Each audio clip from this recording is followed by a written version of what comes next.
And welcome everyone and to another Children of Primus Freestyle Frenzy Sundays. I am DJ Spin, holding it down until everyone reaches, which should be momentarily. And a quick question is, how is everyone doing this evening? Another fine winter Sunday, as winter is still holding on as long as it possibly can. As we've also been dealing with daylight savings time along with everything else. Um, but as usual, we'll bring you some news and reviews and speak about the latest topics from Transformers universe, and then also jump back into our fan theories that we jumped into last week. And only because once you jump into a lot of theories, you start realizing that it opens the door to many other theories, and then you end up running out of time speaking on all the different theories. So hopefully we can connect to some more theories this week that we left out from last week. And while we are waiting for everyone to show up, I will bring in some of the news topics that we can briefly talk about. And of course, we'll go through them again once Anthony is here, and Mike should be here a little bit later this evening.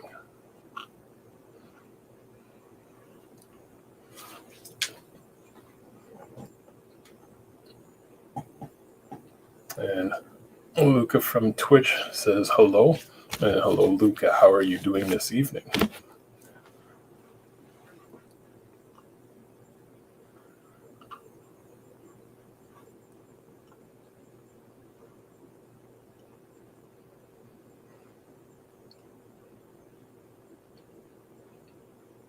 I guess one of the first news pieces I'll bring up is courtesy of TFW 2005.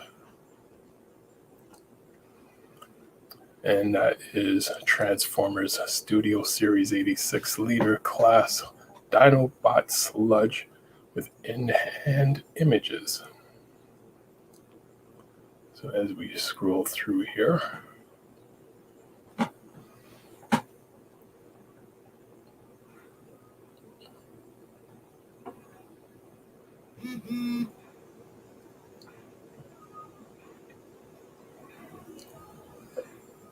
and as we can see, as the characters are all recent Transformer toy characters coming out have looked very movie accurate, along with their transformation, both from their robot to alt mode. Let's read up on this news piece, courtesy of the 2005 board's member Ren Sora. We can share our first in-hand images of the highly anticipated Transformers Studio Series 86 Leader Class Dinobot Sludge. This is the latest addition to the Studio Series 86 Dinobots lineup, and we are sure your optics will be pleased with the images. We have a look at Sludge Robot Mode and Dino Mode, proving to be another great mold. Update comparison pics next to Robot and Dino Mode, next to other Studio Series Dinobots. So I know if you want to see more images on that, you can go over to TFW 2005. And Luca, I'm doing great, and thank you for asking.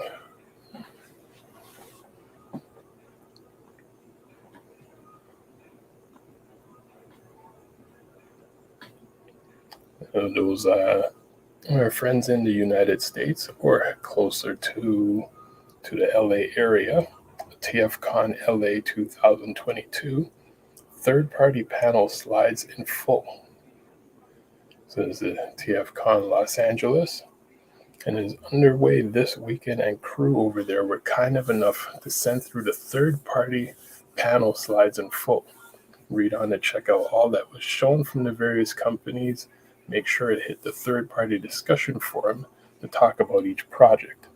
Banana Force MPL 04P, which is Power Master Prime, HTV Toys, Soundwave Hiss Tank, and MP Scale Vamp. Nanobots Mini G1s 6 to 40 millimeters, and LACon 3D Labs NT01 Sewer Lair Set TF01 King Grimlock Set TF06 Acoustic Wave Chest Insert Iron Factory Sea Spray. It is G2 Sandstorm Bayverse Drift Animated Lockdown. So many things to look forward to at the TFCon LA 2022.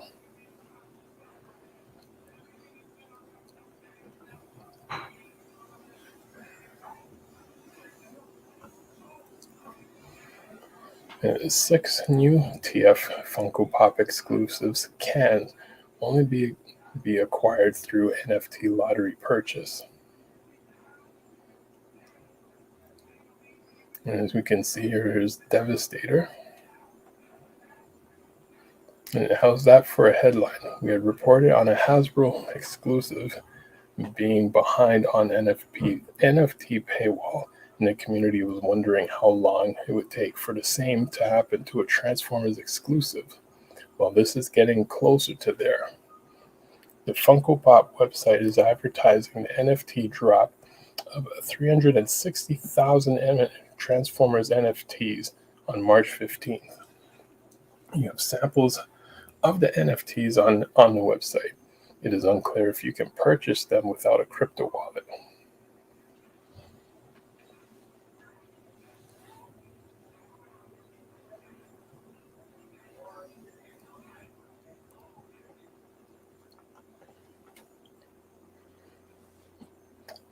HobbyLink Japan sponsors news. Up to 20% off FedEx plus new Legacy, Studio Series, and Nendroid.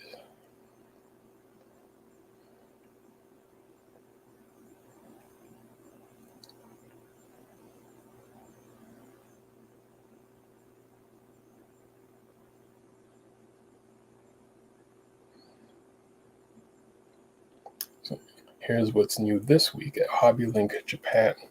The Japanese hobby industry revolves around pre-orders. Once items are released, they disappear fast and often aren't reproduced. Now's your chance to reserve the items below to ensure you don't miss out. So these collectibles are now in stock and ready to ship to you. Quantities are limited, so be sure to get your orders in fast if one of these catches your eye.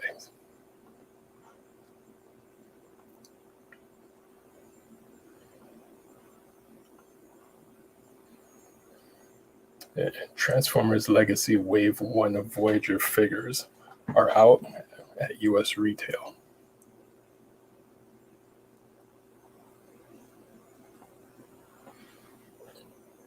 Well, thank you, Luca. I will still be here, and the rest of the crew shall be here shortly.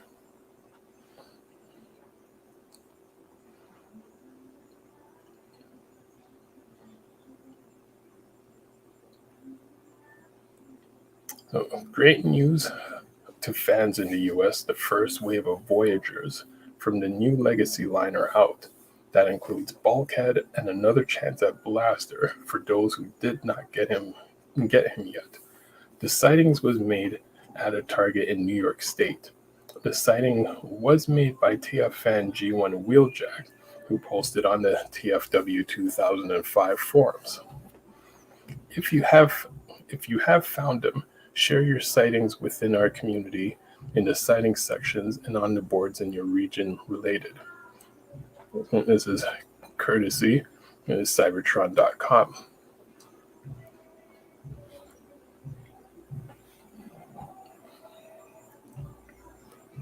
So, as this was mentioned and as suggested in terms of sharing with the community, what sightings you find with any Transformers that are being released. There's a member in one of our Facebook groups that commented on this post, mentioning they saw where they saw one of these characters in their stores. So later on within this show, when we go through the news articles again, I will pull up that comment just for anyone in the States who may be looking for this character, and and it may already be sold out in their stores.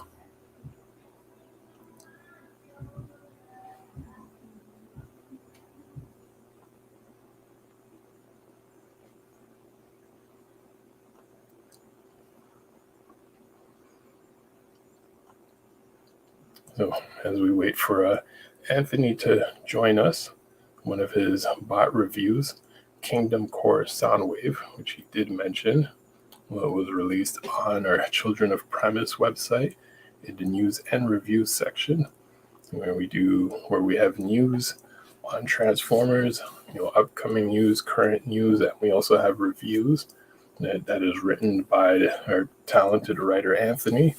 And along if there are any other writers who would like to join within our team of writing articles about Transformers they've owned, could be new or old, give us a shot, and we'll gladly see what we can what we can do for you. Because along with just having our articles on our website, we also share them within other forums as well.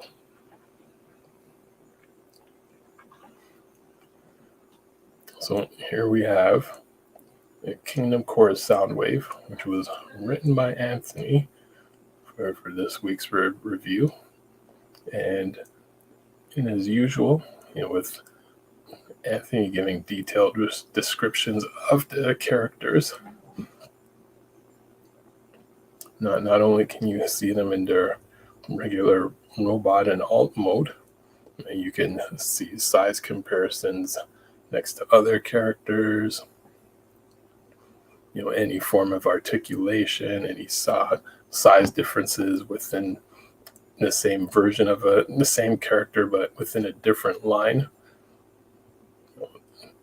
Front and back details, posability, and just having a fun photo shoot with the characters.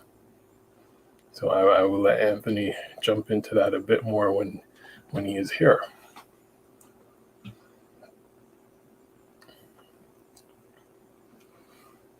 And then also from this week, another retro bot review, Toy Alliance MAS-02 Megatron Megacore action figure.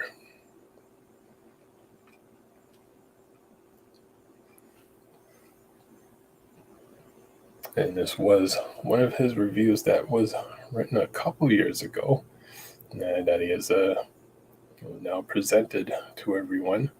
And looking at this Megatron is pretty impressive. Along with the Soundwave in the previous article.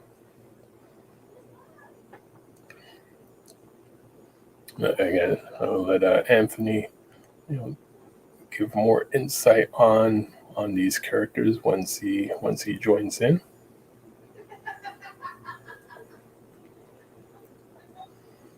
And our main topic for this evening, for those joining in, will be the fan theories, in terms of theories that we've had during the days of G1, theories of things that happen in between the cartoon series to the movie, other theories after the movie into season 3 and beyond. Also theories between the comic strips and other lines, and then we jump into theories between the Marvel universe, DC universe, and an overall universe within the sci-fi world.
Hang on, I gotta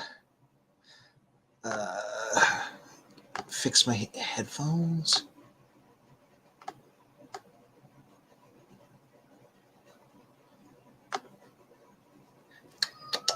I'm not hearing anything. Give me a second. Oh, there we go. There we go. There we go. There we go. How are you doing? I'm doing good. I'm full of pasta and pork. Oh yeah, Perfect combination. yeah. That's my final retro review there. And that's pepperoni in front of the camera, but uh, the big Mega Action Series Megatron they did. And that was loaned to me at the time, and that thing was gigantic. That's like full on Titan class. Okay, interesting. Yeah, and it shares some parts with the Optimus. They did presumably for like engineering and stability purposes. Okay. Yeah. Nah, Mark Daniel, Venomously Addictive Photography, did those pictures after the fact, and yeah, it's like they're not something that I'm into normally, but for what they were very well put together. They're like extremely posable and very stable for such a large figure, and Okay. like ridiculously detailed. Like the thing I said in both that and the Optimus review is they look way too busy details wise in the pictures, but when you see them in person, you're like, they put that much detail on there because they're bigger than they look in these pictures, and they'd look too plain if they didn't have panel lines and whatnot all over them. Right, that makes sense. Yeah. Coming live in between my cat. Yeah. So I've gone through my entire TF Elites archive mostly. Um, you're late. Yes, Toy Warp says I'm late. I was with my family eating delicious homemade Italian food, and family is important, and so is delicious homemade Italian food. Yes. You can't. You can never deny or have any hate towards homemade food. Yeah, especially when it's homemade Italian food. Yes. Yeah, but I'm here now. And something I found out this morning and had to look through was they actually did like a full third party panel down at the TFCon that is happening this weekend, and there's already like slides of it out on the internet. Yes, that's actually one of the news items that I was mentioning earlier. So I know it's Yeah. yeah. Once you show up, once you popped in, I was gonna go through those items again. Oh, all right, all right. And also, if anybody, I mean, maybe ages 3 and up will have it, but if anybody has a beat on that Ocular Max, is it Ocular Max? The hubcap, the masterpiece hubcap that's an exclusive to that convention. I'm like, I would like one of those, please. I would like it more if it was metallic red, which they might even do. They love their like weird special repaints for exclusives. Mhm. Well, is that the same hubcap that was mentioned in the TF group? Yeah. Okay, Because it was one of the exclusives to the convention that they unveiled like a couple days before. nice. Yeah, it's at the Canadian TFCon there, they were supposed to have that blue one as an exclusive, but it didn't make it to the convention. This is another one of those. It's a retool of that. Okay, And considering they were willing to do it in blue Microman colors, I think red Generation 2 colors is not out of the question eventually. no, for sure. And Yeah. well, it's like I almost can't imagine him being blue. It's, like I'm just so used to either the yellow or red looks that Yeah. between the cliff jumper bumblebee and hubcap. Yeah, like maybe a white one is Bug Bite. Right.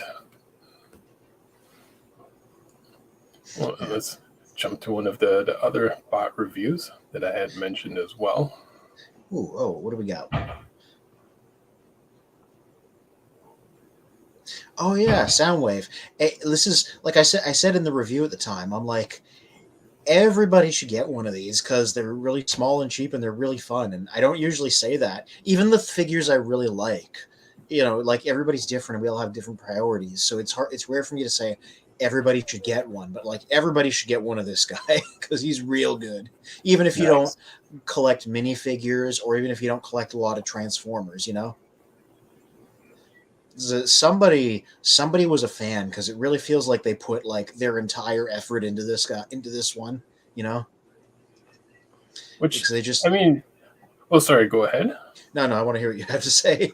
Oh, I was gonna say that would explain, like the extra detail and the accuracy and in terms of how he looks, because it was from a fan. Yeah, because I'm like they just made, and I even compared them up there to the Netflix one. I'm like they scaled that specific design down really good, really well, and they made him like crazy posable and crazy solid. Yeah, you see right there. I pointed out there's a lot of little specific things they share. So they obviously started with that guy in particular as the model, Right. and he comes with a tiny little Laserbeak cassette for like no specific reason other than to have one. You know, I mean, I'm you like, can't have a sound wave without laser beak or buzzsaw. yeah.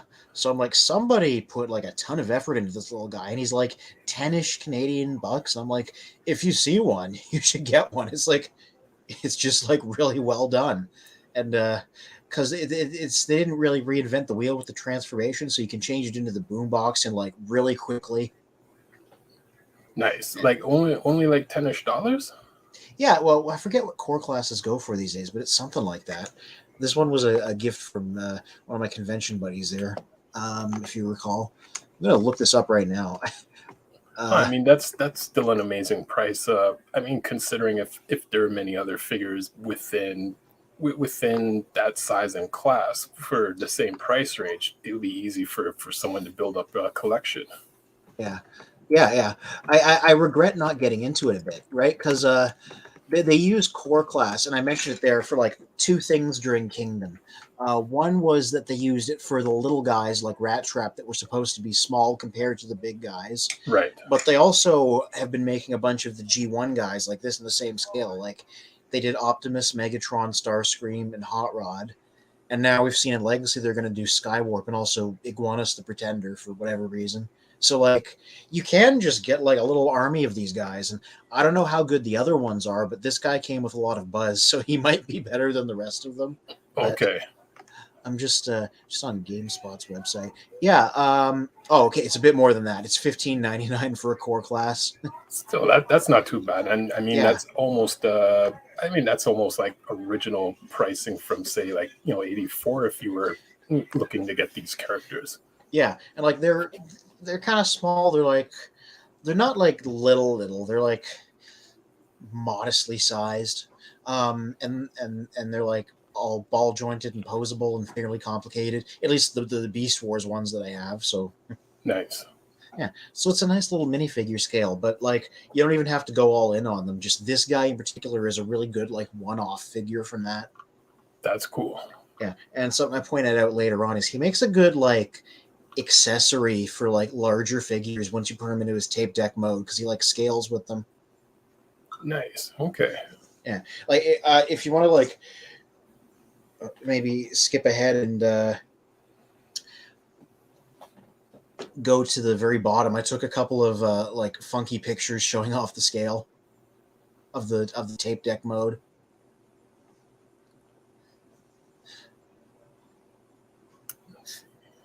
Yeah, eventually it's like way down there. I also like went a bit ham on the photo shoot. Hey, why not?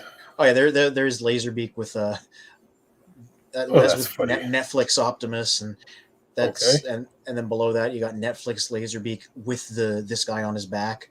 Yeah, that was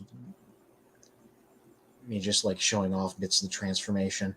Yeah, now you're supposed to have it like cat ears, which I didn't like, but you can totally fold the feet up and it looks better. And like I think the next photo I took was how I display the top of them. Yeah, I just do it Yeah, I like could that. see it more like that. Actually, Yeah. I'm gonna step away for about 2 minutes so you can keep describing him to the audience. Yeah. Okay. You know what? I'm gonna get him. He's on my desk here somewhere. Yeah, over here. Just get the guy. Yo, just blow me up. I'll take it for 2 minutes. All right. So this is the guy. He's very small. He's about this big. Um, and if you have like a 6-inch figure, like Kingdom Dinobot's about the size of a Marvel Legend, so he works well as an example. These guys he like scales really well with these kinds of figures, so you can just like give them a big boombox to carry around, and it like completely fits. Um, so if you have like action figures or Transformers in that scale, you can completely like give this to them. And if you have any kind of a larger sound wave, you can like imagine that he's shrunk down to his boombox scale like he actually does. Um, but yeah, this guy's just like really small and really simple. But like, I can even just like really quickly demo the transformation because it's basically just the G1 transformation. Uh, I know it's one of those arms out of place, but like he keeps his accessories on the back. It's probably the only thing they don't do. He doesn't do the like battery storage trip. Um, yeah, just pop his legs out. Like if you've had a G1 Soundwave, you know how this goes. Pop his legs out, get his feet in place, get the arms out, flip the fists out. The head comes out, and yeah, you're already done. And pop the his well-known shoulder cannon on there. Pop his little hand weapon on, and you're done. And he's got like ridiculous amounts of joints. He's got like ankle ball joints. He's got swiveling thighs. He's got ball jointed arms. It's just like really well articulated for the size. Like I might, if I have the opportunity, I might go back and get some of the previous ones or some of the new ones of these guys they're doing, because it's turned out to be a really nice size class. And like it's like $15.99, and it does feel like they're targeting Iron Factory specifically, or like Mech Fans Toys, or the guys that make the Legends guys, by saying, here, we can do something equivalent to that, but for like retail prices. So yeah, like this is a go in on this guy if you want, because he's real good. Um, and like I've heard Megatron and Starscream and Optimus are all pretty good too. I've just heard this guy's like the best one of that range. Yeah, and it's not. I used to be into this scale, but I kind of like specced out of it and just did like mainline stuff, like you can see behind me. Um, but I kind of regret specking out of it now that they're making ones that are like this high quality.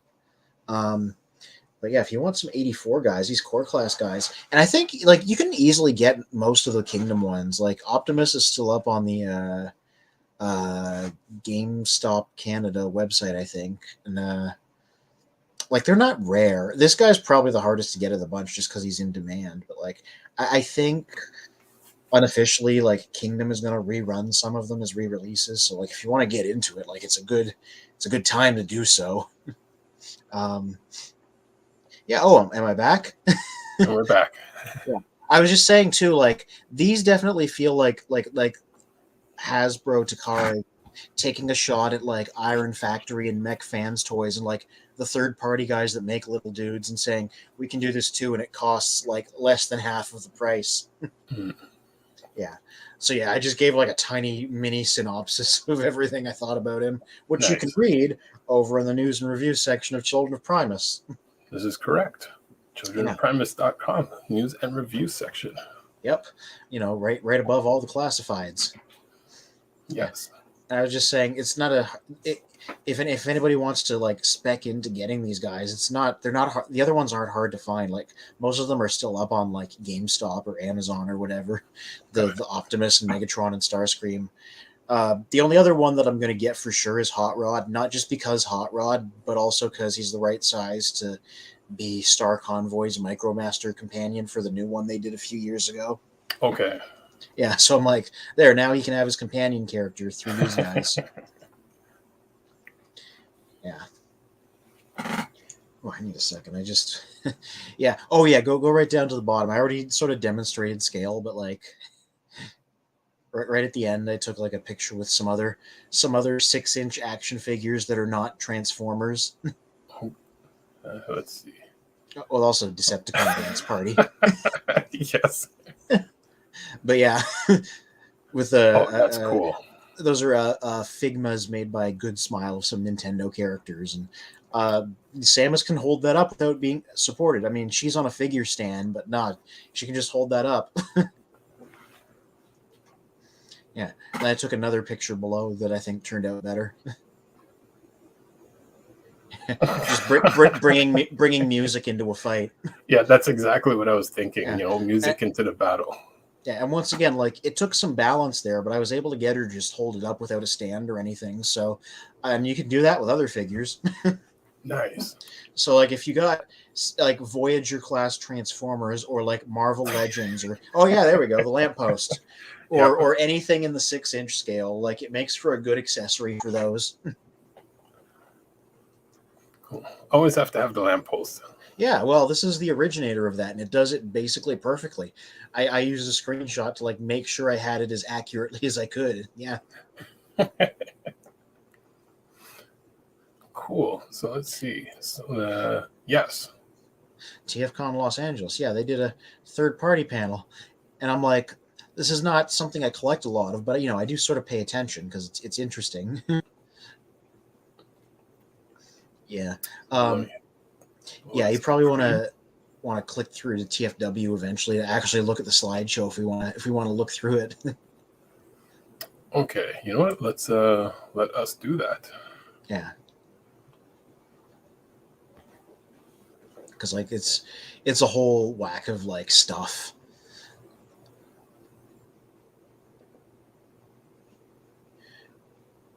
Yeah. Oh, hey, Iguanus is out. But yeah, it should be one of the top things there. Well, it was the top thing this morning when I had a look. Oh, okay. Yeah, Let's just see. go down a little bit. It's probably going to show up. Settings, and There we go. There we go. Yeah.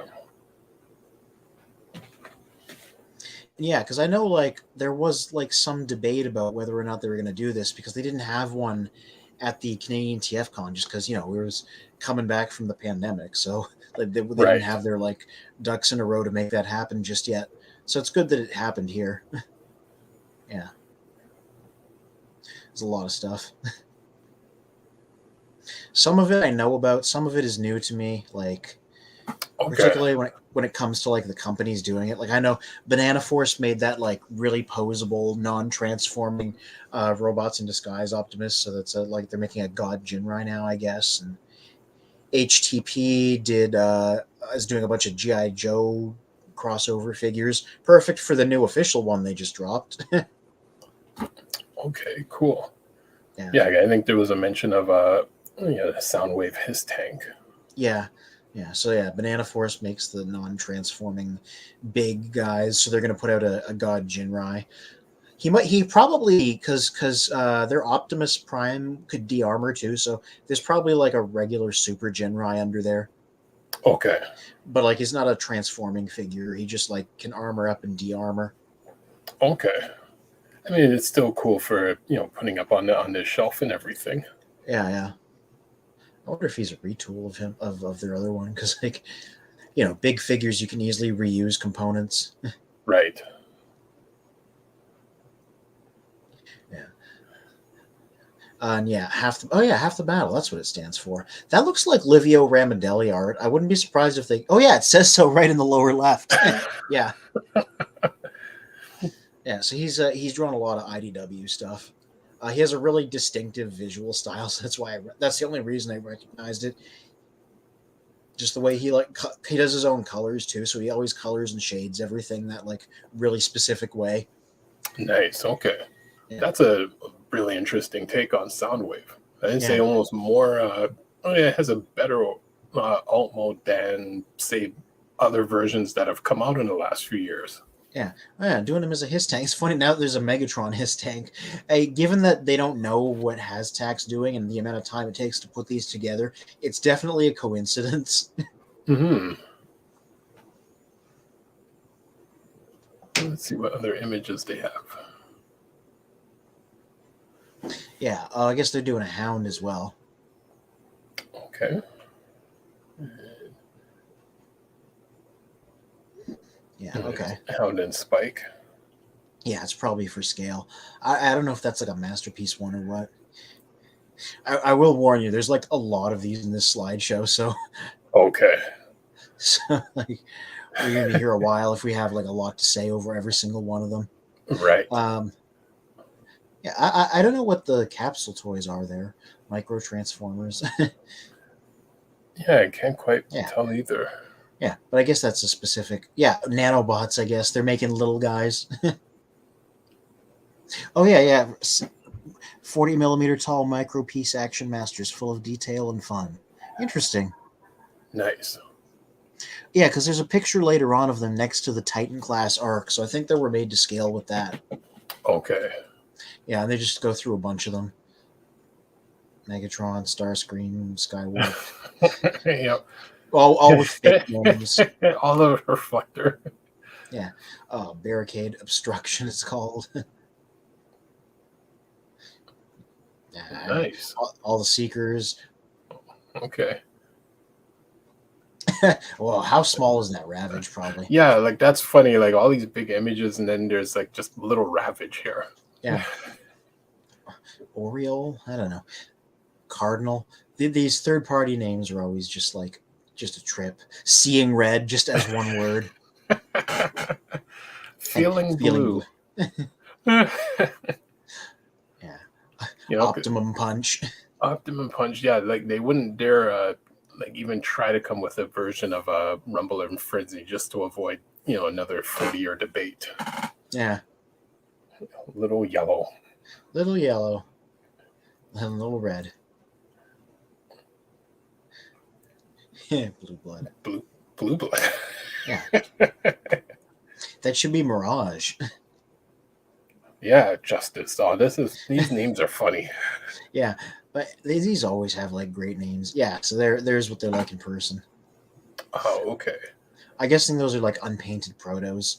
It's almost like yeah, little because rubber figures. the like, decoys, yeah, yeah. but like smaller. Yes. Yeah, boy. Wow. Like I don't know for sure, but I'm hoping that the actual final ones are like properly painted. I bet they will be, or just like in the other chat, someone will start doing custom paints on them. Yeah. Yeah, see there's the photo I was talking about. That's the Titan class arc. So I guess they scale well with that. Yeah, that's a perfect scale. Mm-hmm. Yeah. So what else they got? Icon 3D Labs. I think these guys just make upgrade kits. Might be wrong.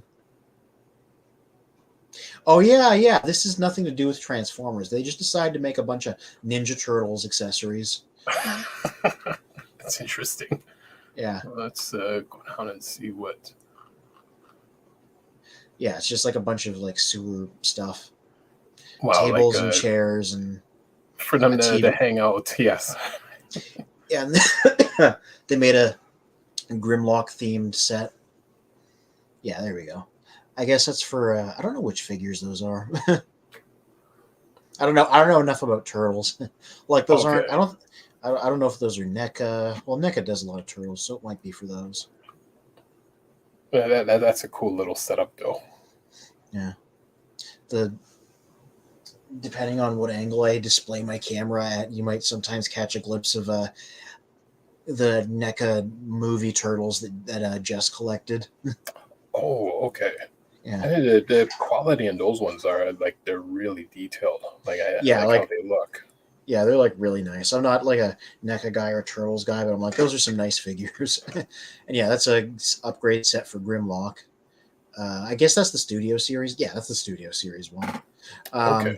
And the crown and sword and throne. And usually, how much do upgrades average for characters? Oh, I do not know. This is the thing. I don't really take too much part in this market. Okay. And it's like fairly pricey. So yeah, speaking of Iron Factory, I guess this is the newest ones, right? They're doing a sea spray. I really like how this sea spray looks compared to like all the other variations and the original, like just something about this one just has a really nice look to him. Yeah, and yeah, and so this would be legend scale, so it would be made to go with those guys. Okay. Yeah, I'm not totally sure how big these guys are these days, but like they're legend size, somewhere in that zone. So like it's a bit more impressive when you consider that they're really small. Right. Yeah, he has an interesting looking hovercraft mode too. It's like non-earthly. Sorry, some of that pasta's coming back up. Oh dear. What's up, everyone? What's up, Calvin Carpenter on YouTube? Hey That's Calvin, how you doing? we're just looking at the third-party stuff from TFCon.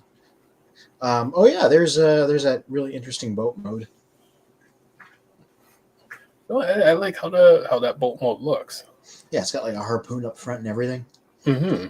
but it's still got the thing in the back from his original boat mode, so it's not totally removed from it. Right. Yeah. Oh yeah, they have a seeker mold, so they repainted a lot. So now they're doing G2 Sandstorm. Nice. Okay. Yeah, like every company that does G1 stuff, it's like in their best interests to make a seeker mold and then just start doing every variation under the sun to maximize the the cost of making the tooling. They've Of gone course. deep. Yeah, they've done basically everybody else. I'm pretty sure, like, given the lead time it takes to put these together, as soon as they unveiled the Generation Selects one, they were like, "All right, let's get to work making one of our own." Got it. Yeah. Well, it's interesting in the jet mode. It reminds me more of the other Decepticon we mentioned last week, the two jets that combine. Oh gosh, which one were they? Was it? Darkwing. Oh, Dreadwind and Darkwing. Yeah, yeah. Yeah, Dreadwind and Darkwing. And Yeah. they combine into Dreadwing. Oh, are you talking about the Generation Two ones? No, from G1. It's just Oh, okay, those guys. Yeah. yeah, just the look of how this character is in their jet mode reminds me of those two characters when they're combined. Yeah, yeah. Well, it's the Iron Factory version of the designs, a little bit stylized like that. Mm, Yeah. Oh yeah, and there's their take on Drift in his movie colors. nice. Yeah, yeah. I like that they sort of expanded out from like G1 stuff. Yeah, and they gave him like a less weird looking face. Yeah, it's just they just made movie Drift, which was an interesting design, and they just like were like, how can we make it better and also legend scaled? Yep. Just have his sword streamline along the Yeah. back of him. Oh yeah, and there's their take on Lockdown. They do this thing, and I think there's a bunch of these coming up. They have a separate little series of these that are styled like samurai on purpose. So that's like Lockdown, and then he's got like samurai looking gear. Okay. Yeah, it's very much like movie, like not like animated Lockdown, I should say, but like samurai'd up. But I don't know. Like I haven't seen the animated version of Lockdown. Like I'm only Yeah, used to the movie version. yeah. Well, that's just animated's where he came from, right? They just then scooped him up to use in the movie. But yeah, Got it. it was a nice design. He's like he's tall and lanky. He has a hook hand, which is why the movie one had one. He changed into that green car. Okay. Yeah. Oh, and that's interesting because they did a Prowl and then they did a version colored like his animated version. Nice.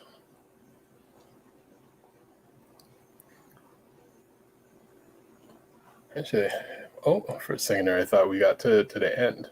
Oh, and there's Oh no. smoke screen. Yeah. Once again, if they're gonna do one Datsun, they're gonna do them all. Yes.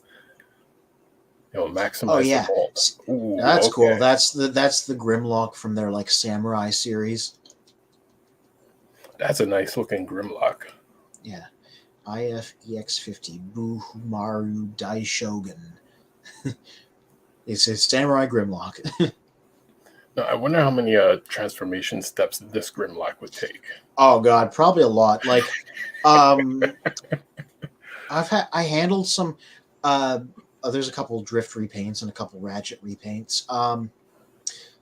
But like I handled the Bruticus they did earlier on in their career. You would not Mhm. believe how complicated these guys are, and like maybe things have changed. I don't know. This was like a much earlier figure of theirs, right? But Okay.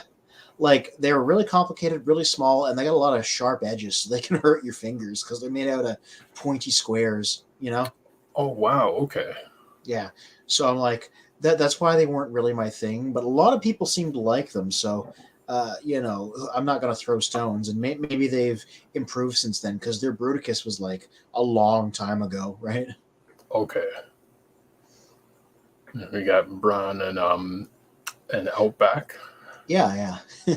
I think maybe that's probably who they are. Oh, Professor D says I have the KO Iron Factory Chromaticons. They are dope. Yeah. Well, maybe hopefully they upscaled them or something. I remember when I had them thinking that the designs would probably be better if they weren't so small, just so they had like space to like transform them.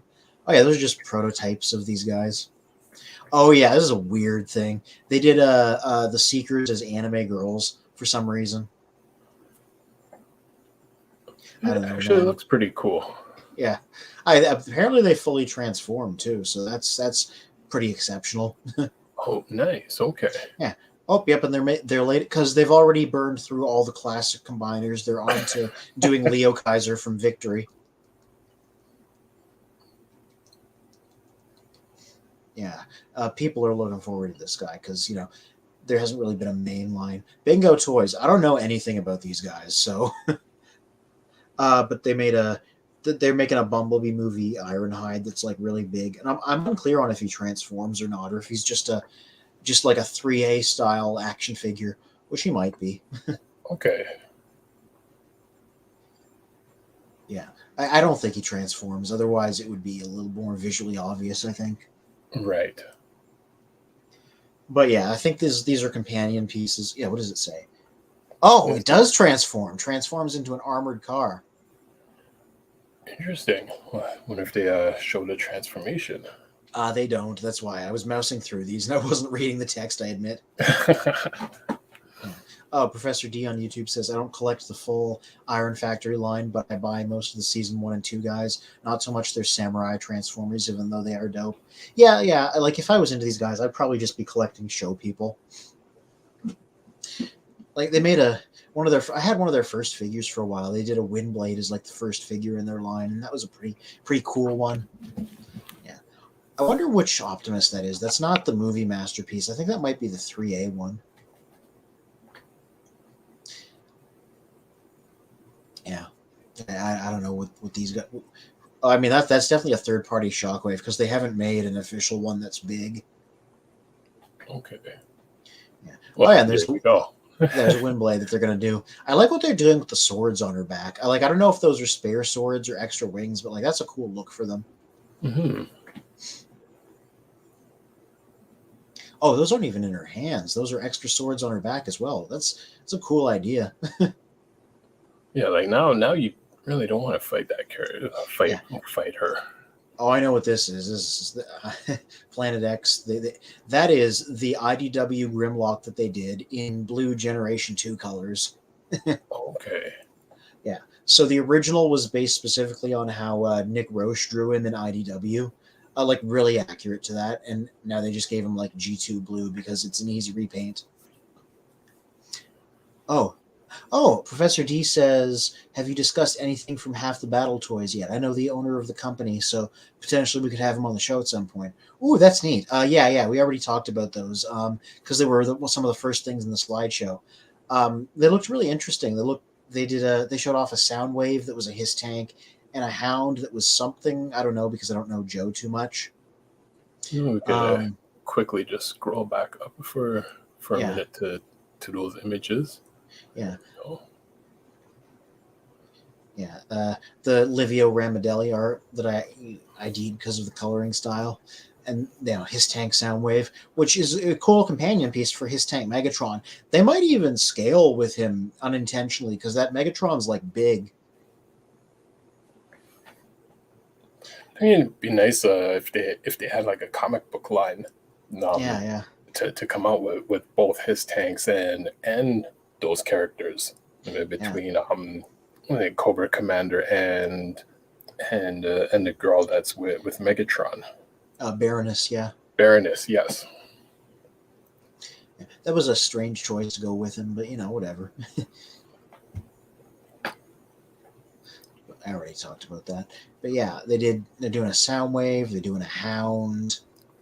It looks interesting. And then they're doing all those mini guys. What I wanted to know, because I mentioned this earlier in the stream, is are they going to be fully painted? Because the prototypes are like fairly block color, but I'm assuming they're going to have more color on them. Right. Though at that size, who knows, right? Yeah, we got the blue Planet X Grimlock might be cool on display against Masterpiece Barney. I don't know if there's one called that, which is entirely possible. I mean, like, they come up with the weirdest names for these guys. That might be code for one of the Dinobots, or like a Megatron KO or something, a Beast Wars one, because he's purple and a dinosaur. Well, just the shine on that material is pretty impressive. Yeah. What's his name? Gavin Spence. He's a YouTuber that does a short video series called Transformers Reviews Done Quick. He did a quick review of the original, which is there, and he gave it a pretty good rating. He's like, it's big, it's complicated, it lights up, it's really cool. So, the original has a solid track record as a good figure. That's a nice looking robot mode now. Oh yes. Yeah, and actually, I think Mike had mentioned someone else who also does reviews that I watched. Whereas his reviews go a little bit left in terms of when he starts speaking in details. But he did a review on the original, and he did mention about the head being slightly different from the Grimlock that we're used to in terms of his head design. Yeah, it's because this is how he looked in like More Than Meets the Eye and stuff. Yeah. Oh, it's Professor D said it's my code for your Megatron, Anthony. Oh, you mean Kingdom Beast Wars Megatron, who is really cool and who is one of my favorites and who I like a bunch. And I actually have right here because I was doing photos for Monday's review. Not of him, but he was in some of them for comparison purposes. Nice. And to hold the golden disc. The Grimlock is well reviewed, except lots of them have broken, Professor D says from YouTube. Have they? See, I don't know about this. This is, that's a problem with third-party stuff. Like when it's not tested to, and I like, this is not a slight against them, but like it's designed for a different market, and because it's a boutique thing, it doesn't go through the same level of like testing that Hashtag stuff does. So you do find like stability problems more frequently. Yeah. Oh, this is this guy, by the way. This is Victory Leo, and he's designed to go with Planet X's Star Saber that they did. Who's also it's IDW Star Saber instead of like G1 Star Saber because he was in IDW. Oh, Professor D said I said masterpiece. Oh yeah. Oh, okay. See, it's good. Yeah, that would be an interesting comparison to compare him with the masterpiece. Hey, can I join from YouTube? I got my headphones, says Calvin Carpenter. Can he do that? Yeah, I think somebody just has to post the link as a YouTube comment and he can join in. Let's post the link. I might, if I go to YouTube, I might be able to do that myself while we're looking at this. Well, I've posted the link. Oh, on YouTube? Yeah, because actually from here it sends it out to all the streams that we're connected to. Oh, okay. So you should be able to find a link, Calvin. let us reply in the comments if it didn't work, and I'll just go add it myself. So I say the one thing to be careful, Calvin, if you're if you're listening to this while you're connecting, is between all the streaming channels, there always seems to be a delay with YouTube within a few seconds. So it's like whatever we're saying now, by the time someone hears it on YouTube, it's almost like a 30 to 60 second delay, as compared to the other streams. Like the delay may be like 1 or 2 seconds at most. Yeah. Frankly, it's miraculous that these things work at all. So, like 30 seconds, whatever. Yeah. Yeah. Oh, but yeah. So this Victory Leo is an original design of these guys, I think, because he was never in the first IDW comics. So they're just making this guy up so they can make a Victory Saber. Oh, hi, Calvin. It worked. How you doing, sir?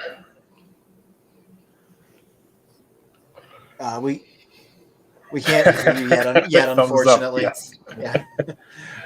If it's like me, you probably got to flip a few switches. So. Yep. Or you could do the entire show by communicating with hand gestures and expressions.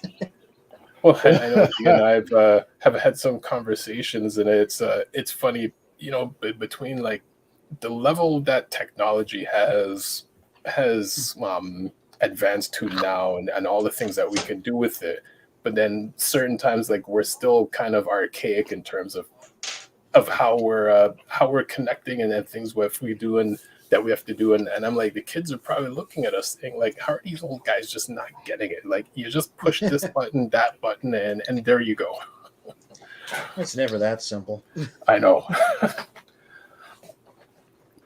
Although coming from the IT world, I've had this debate with other IT individuals where if and I guess it's almost in a sense of anyone in any field, when their mindset is fully in that field, they don't understand that someone on the consumer side of things may not understand things how we see it. So from the IT side, the guys would be like, well, the customer should just do this, and and then add these few options. And I'm like, you do realize some of your clients, their level of IT is checking their email and logging on to a cousin on Facebook. So asking them to do an entire process that you explained, they have no idea what you're talking about. Well, the customer. I disagree. As Professor D has joined us as well, so we've got a full house, and I know Mike will be on at some point shortly. Yeah. Yeah. So you mentioned the guy that makes the half the battle stuff, eh? Sorry, repeat, Anthony. Yeah, you mentioned the guy that does the half the battle stuff. Yeah, his name's Mike. I met him on. I've known him for a couple of years. Back when he started the company, I know him from Transformers Facebook groups. Oh, nice. Yeah. So, and he started out just I don't know if this is his first project. First project I remember. What's good, Calvin? Hey, what's going on? Hey, what's going on? Chilling. Just trying to get through. So, yeah, I feel you. What was I saying? Oh, yeah. The first product that I remember him making was an upgrade kit for the GT Generation Toys Devastator. So they have like a masterpiece scale Devastator. And then I think it's Cuban Bao. No, I think maybe Jin Bao. Whatever, there's a KO of it, an oversized KO, which I have here. And he 3D designed and 3D printed these knee upgrades so that the height is the same as the Toy World Devastator. So you could use that as your masterpiece Devastator, and you'd be in the new scale, the 20-inch scale, as opposed to, I think even the original was like the 15-inch scale, which is the old MP combiner scale or the old third-party combiner scale. And then the new one was like 18 inches. So it gave it that extra 2 inches, which was a really cool product. And so since then, he started doing more and more stuff. And the Hiss Tank, I remember as his first figure that he's working on, which transforms into a sound wave. I saw a picture of that there that you just showed, I think. But I don't know if on the slideshow on the third-party panel, if he showed that figure. It looks like now he's sort of moved on to focusing on those mini figures. And I don't know the answer to whether they're painted or not. You asked that earlier. But my guess is they wouldn't be because they're so small. And he's doing a lot of tweaking. He's actually trying to develop his own manufacturing techniques to 3D print these little characters And he said, I assume you saw the presentation. So in the presentation, he said that, or maybe if you didn't, in the presentation, he said that he is able to get finer detail on those figures with the techniques that he's developing than you are with plastic injection molding. So he may end up, what he's claiming, and I trust him. He's going to end up with figures that are better quality than the little figures that we get along with MPs. Yeah. So I'm excited about it, and you guys know, like, this is something that I've been talking about for a long time since we started the show. I told you that, like, I'm interested in getting into designing, getting into doing 3D printing transformers, and so he's a guy who's basically doing like exactly what I'd like to do if and when I could ever find the time. Yeah, I mentioned earlier as well, I'd be interested in what he thinks of the official crossover Megatron that they did, and whether or not it scales with his stuff, because that's a big figure, so it might scale with the figures that he's putting out for G.I. Joe. With his so what was the larger figures that he had? I don't remember now. Like, aside from those minifigures, what did he have? A Soundwave Hiss tank and a Hound. So he did show the Hiss tank. Yeah, he showed art of it at least. Yeah. Okay, there was no prototype or anything. No, just he showed a Hound that changed into something. I don't know, G.I. Joe vehicles, so I can't. No, it changes. G.I. Joe vehicles is a Hound vehicle. Yeah. Changes into a Jeep. So the idea is that those little figures that he's making. Oh, getting this feedback now. The idea with these, with the Hiss tank and with the Hound, is that the little figures that he's making little G.I. Joe figures, right? And they will ride inside the Hiss tank, and ride inside. Calvin, you haven't seen them yet? He's making these tiny little G.I. Joe figures. I think he said like 2 and. What's that? Are you talking about the Hiss tank with the Baroness? Right. That's what I'm talking about. So, but those figures, those G.I. Joe figures that he's making are only, I think, 2 1/4 inches. Mm-hmm. So they're half the size of your regular G.I. Joe, right? Your regular G.I. Joe is 3 1/4. Yeah. So they're half that size, and that's how they fit inside these masterpiece scale figures that he's making. So the Hound and the Hiss tank are designed to be masterpiece scale. So to answer your question, Anthony, if that Megatron, the official Megatron you're talking about, which is also a Hiss tank, right? Yeah. Yeah. So when I saw that, I'm like, I wonder if they bit his idea. Like, I wonder if they saw that and they were like, you know what, we're going to do Megatron. Yeah. But anyway, so if that Megatron scales with MP figures, then it will scale. Yeah. But if it doesn't, then it won't. It might. It's. I don't remember like what it is next to figures, but it's big. It's like Commander class, so it's like a large figure. So it might. Oh, if it's Commander class, it'll work. Yeah. There it is. But yeah, the Baroness that's next to that it comes with is like a standard scale Joe figure. So it's whatever. Yeah, that's 3 3/3. So Baroness will not scale. Oh, Calvin. Okay, now I see what you were asking. You said the Hiss tank with the Baroness. So no, this is official. This is not what I was talking about from Half the Battle Toys. Yeah. So sorry for the confusion. So this is an official thing. That Baroness is regular G.I. Joe size. But so the Hiss tank that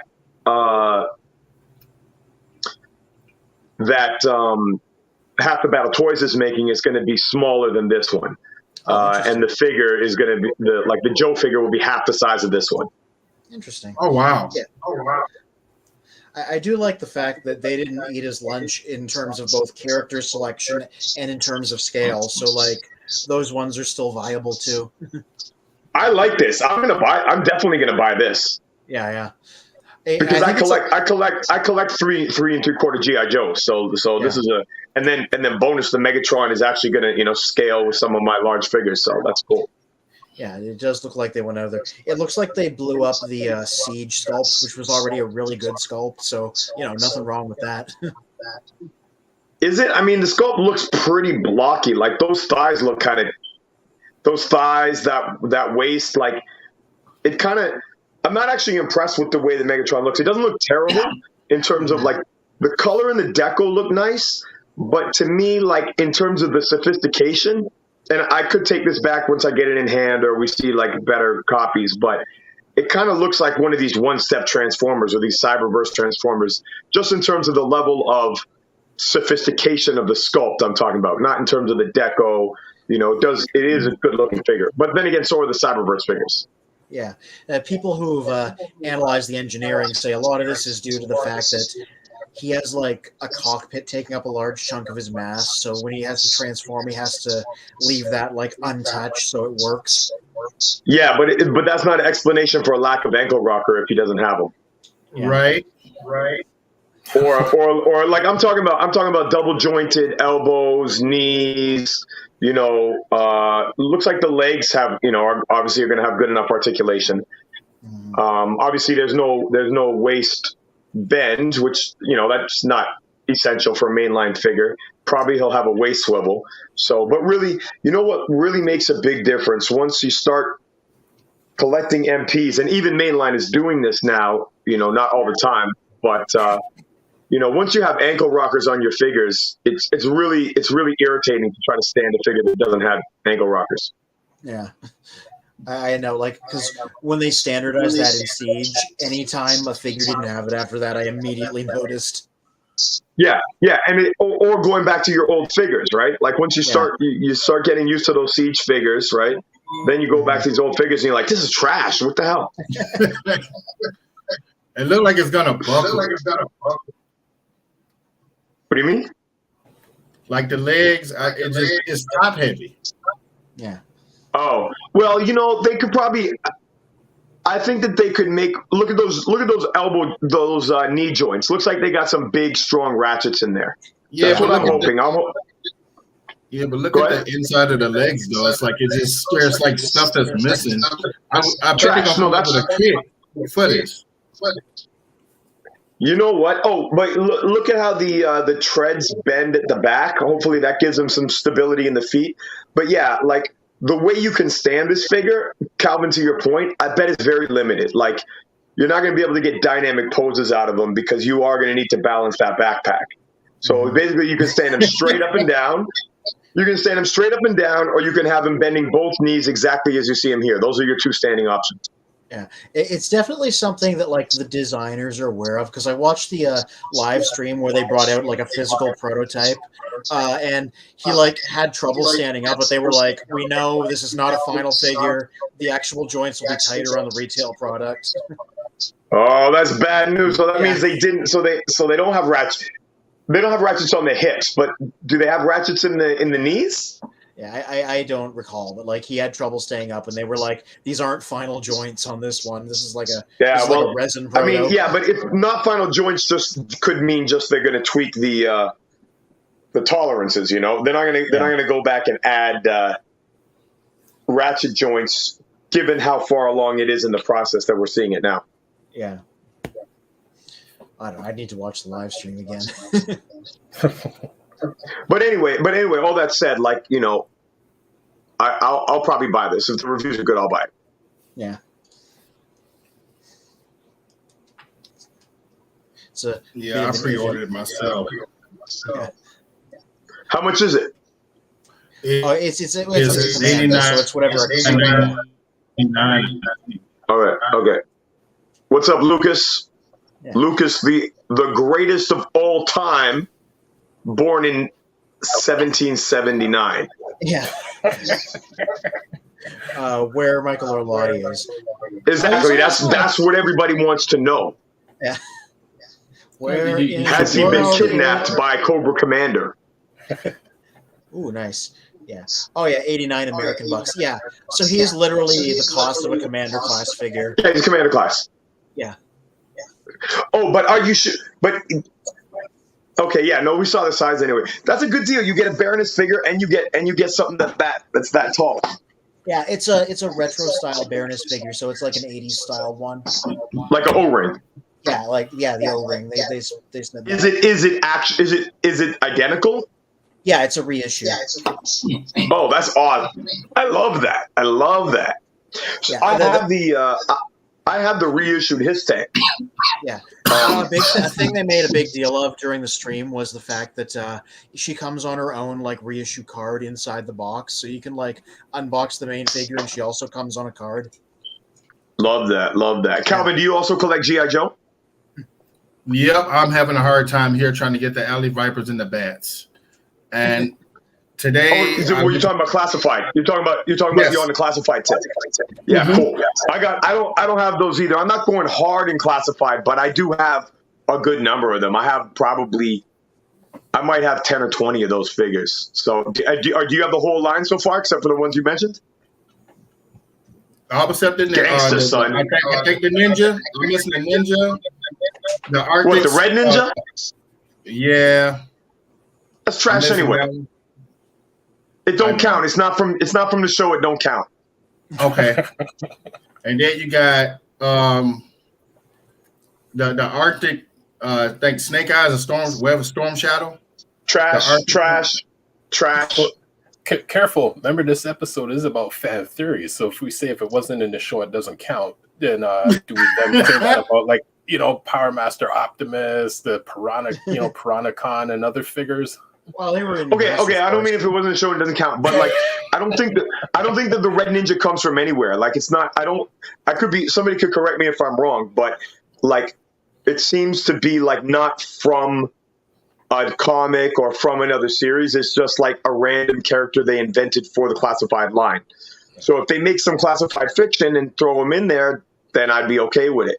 But otherwise, it's just a filler when, and that Storm Shadow, like, that's not what we need. We need a G1, if you'll allow the term, Storm Shadow. That's all we want. And it's the same thing like classified. I like G.I. Joe classified, but I don't know, Anthony and Spin, if you're up on the criticisms. Obviously, Calvin is if he's in on the line. But like, what they're doing with classified is they make great figures. The detail's awesome. Articulation's awesome. The QC is so-so. But what sucks about it is that they release characters in like this sort of like random deco, and then a couple months later or 6 months later, they'll redo it in like the G1 type of deco. Yeah. So it's a cash grab because they know, like, okay, we want Roadblock. Okay, we want this figure. And then they're giving us this sort of like, weird coloration first. You buy that, and then you have to buy the figure again. Well, that definitely is a cash grab, just give that hint to the fans of like, we can design this, release them both at the same time. Release them both at the same time, or at least let us know the other one is coming, or release the one we want first, and then whatever, the remix for people who want it. That's the company, man. That's why I said I look back on a lot of things, and I said, okay, give us this. Why are you giving us this extra stuff that we don't need? Because when is the CEO, that guy, when he passed away, that's when Hasbro just took a dump dive.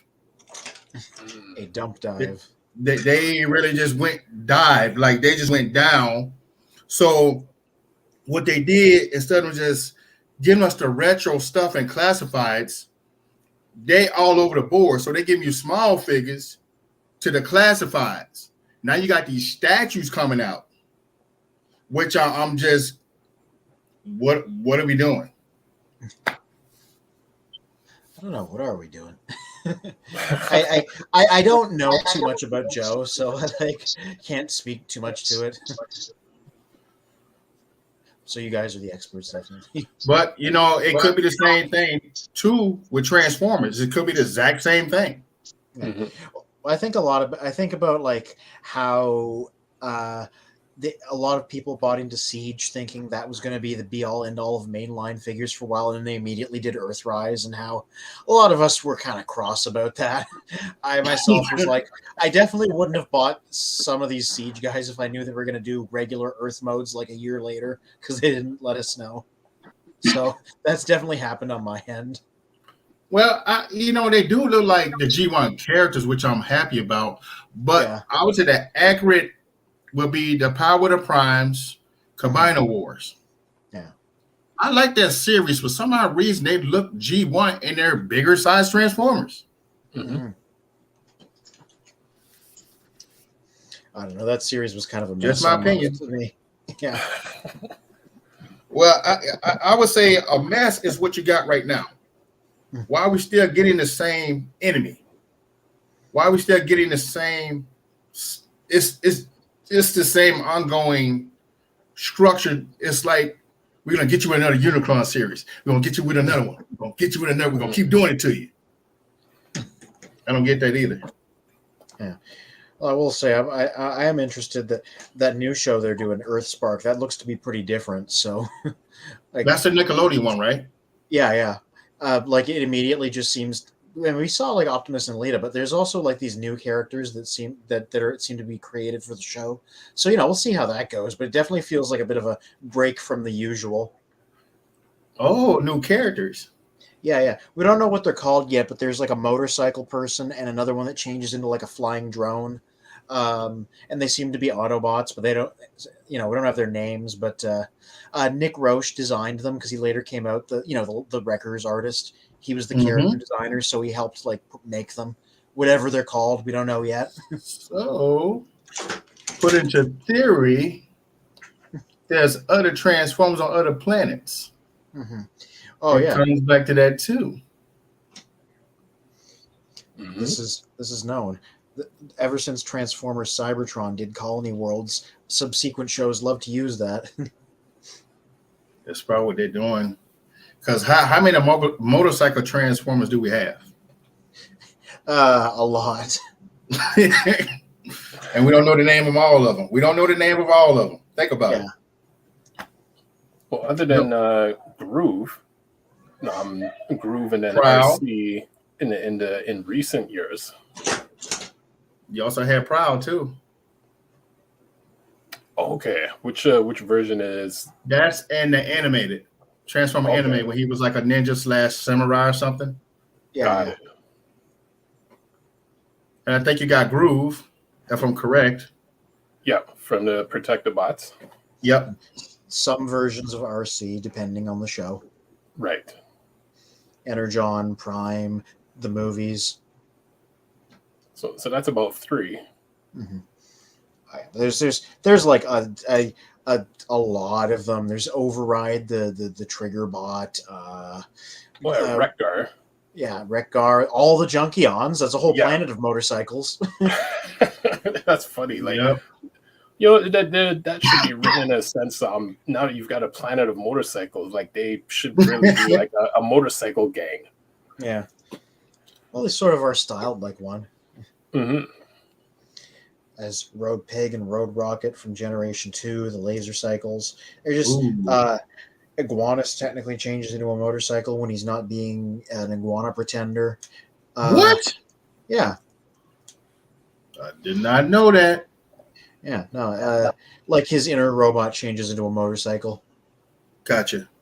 Mm-hmm. Who's Large Pro? That's it's sure it's Professor D.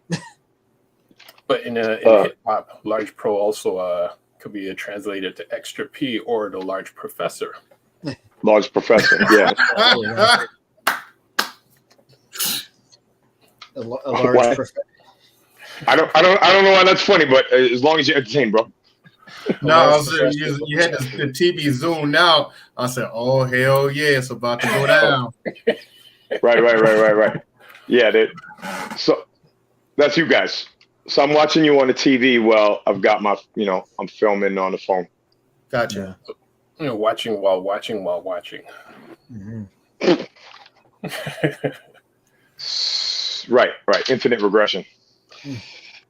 Watching the watchers. The show that you're watching is watching you.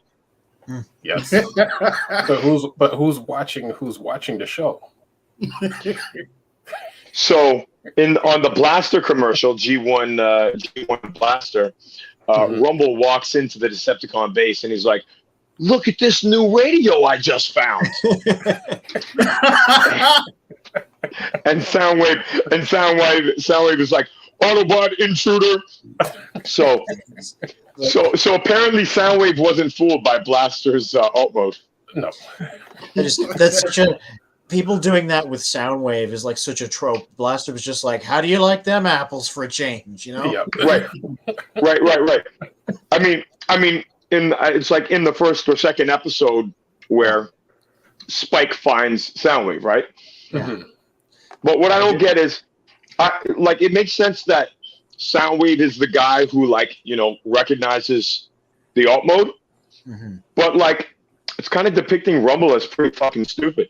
Well, I mean, Rumble's never been the brightest bulb, eh? I mean, if it was Starscream or somebody, but this is you're a motherfucking tape. You go inside a tape recorder. You know, it's funnier. It'd be funnier if somebody else. It'd be funnier if he found Blaster and then decided to hide inside Blaster. You know, like your cat, you open a box in your house and then the cat has to go in the box. So it's like the perfect trap for any of the Decepticon tapes. It's like you just leave Blaster around with his deck open and they just can't help it. They just want to go in. That'd be dope. That would be dope.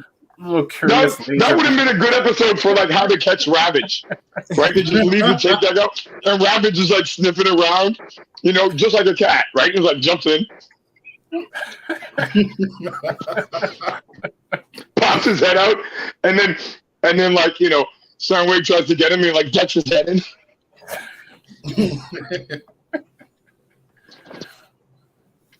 That would have been some good writing right there. That would be good, right? You know what? We got to stop motion that. Yes. We got to. We'll contract Lazy Eyebrow Reviewer on YouTube. Mm-hmm. We'll write out the script and then we'll pay him to do the stop motion version of it and feature it on our show. Yep. We'll do a collab. It'll be like a YouTube collab. Is he the one that did that really nice Transformers the movie Hot Rod by the Lake stop motion? I think he did. I think there's two versions. I think there's two different people who did Battle of Autobot City. Yeah. And Lazy Eyebrow Reviewer did one of them. If I'm not mistaken, if there is two, I think there is. And so sitting with the fishing rod, I don't think that's his. I think that's the other one, but I could be mistaken. I think there's two guys that does it because there's a guy on TikTok too. Yeah, I mean, there's lots of guys who do stop motion stuff, but specifically, what we're talking about is, have you seen this, Calvin? The redoing the Battle of Autobot City, that whole scene from. Oh, I've seen that. Yeah, that's what we're talking about specifically. On the bridge that was eating it or something. Mm-hmm. That's the one. Say that again. With the Insecticons that was eating on the bridge, and it was coming across because that's a CGI. Yeah, I've seen it. Yeah. Yeah, it's not CGI though. It's stop motion. No, it's like it's real, the robots are transformed like actual figures. Right, the toys. Yeah, exactly. Mm-hmm. Stop motion. Yeah, but he's used the background from the actual film, right? So he Yeah. That is insane, dude. That's dope. That's dope. It's dope. And I think there's two different versions done by two different people. But if you haven't, Calvin, and the other guys too, if you haven't watched Lazy Eyebrow Reviewer, you should watch him. He's dope. He's hilarious. And the video I recommend is watch his review on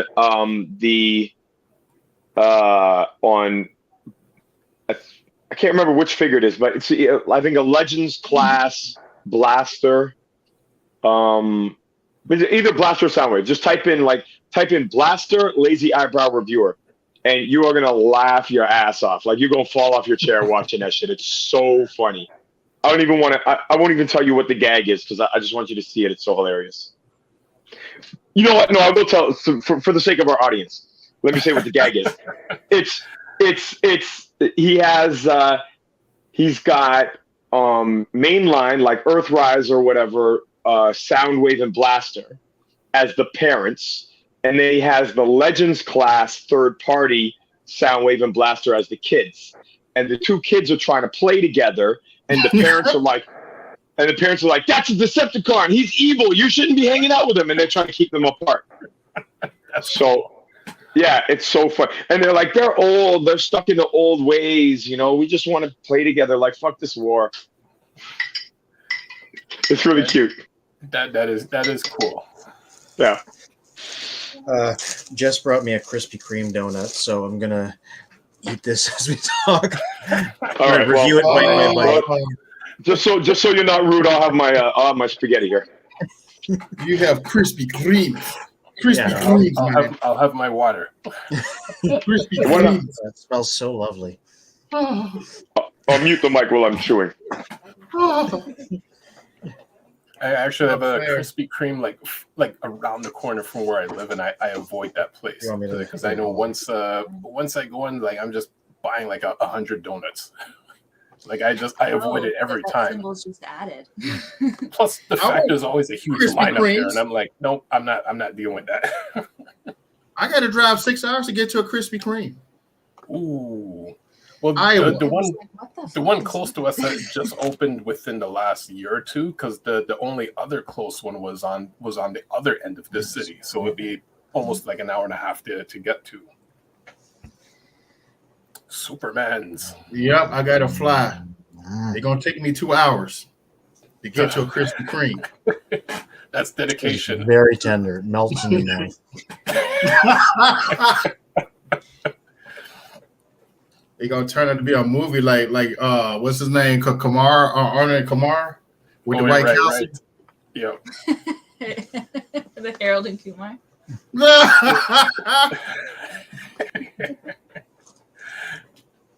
I know D had a movie night with Batgirl recently, and I've been I think I'm on season 6 of Smallville now. Like just been going through the entire series, and I appreciate it more now than I did back then.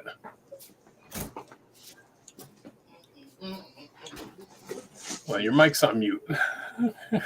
I just realized that. So you didn't get my joke. Like when Anthony said melts in your mouth, I said that's what she said, referring to Wonder Woman. I wonder how much all these pennies weigh.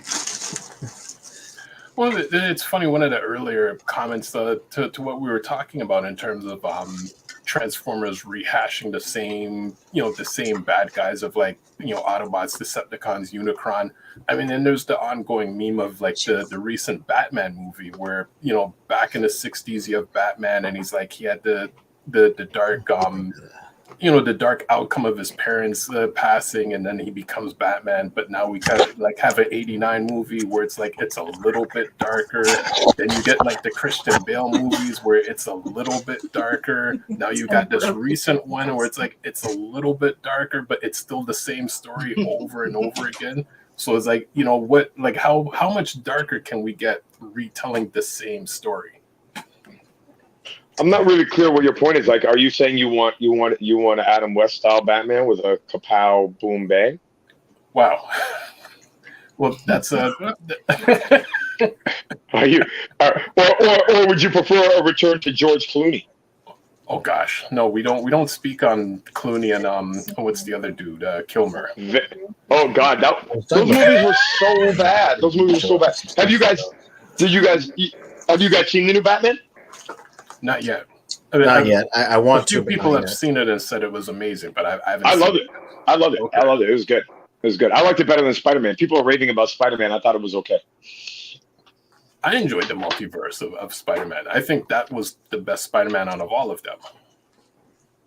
Out of all of them, I like the trope. Like the idea was cool, and like to have the 3 Spider-Mans there was cool. But it just, I don't think they did. I think like the idea was better than the execution. Okay, now take that idea and throw it into Transformers. Imagine like which in a sense Netflix almost did that with Primal and Optimus meeting together. It's the same underneath the top. Right here. And Netflix, and same thing with Netflix. Like they screwed it up because, as we already discussed, like they really dropped the ball with the relationship between the 2 Megatrons. Mm-hmm. Right, like they didn't let Beast Wars Megatron be his character, 3 hands. right? And Yeah, like to he see would- to see the two personalities together playing off each other like two real leaders. But as we discussed, it wasn't that. He was just a punk. Yeah.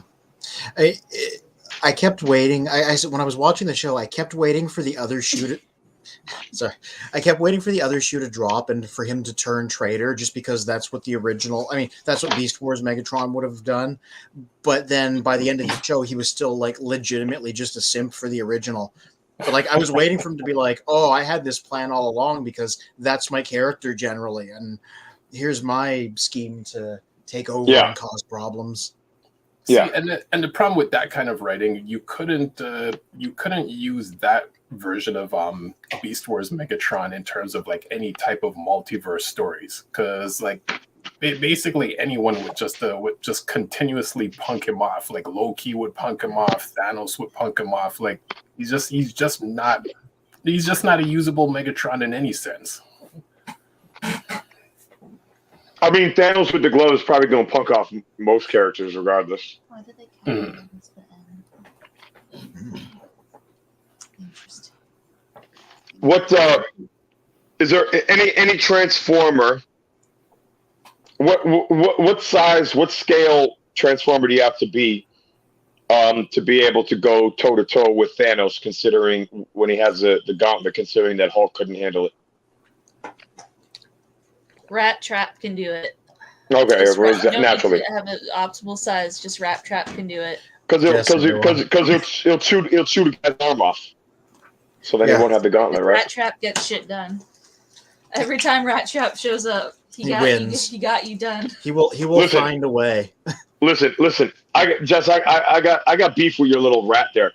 I watched the first episode of Beast Wars, and he was a real brat to Optimus Primal. Like Optimus Primal's, he's like a new commander. He's a new leader. He's trying to get his bearings on the team. He's being a competent leader, and Rat Trap's just giving him like a hard time the whole time. I think you're misunderstanding Rat Trap's character of him just being a little shit disturber for the point of being a shit disturber. Yeah, I feel like there might be somebody fitting that description on the stream right now.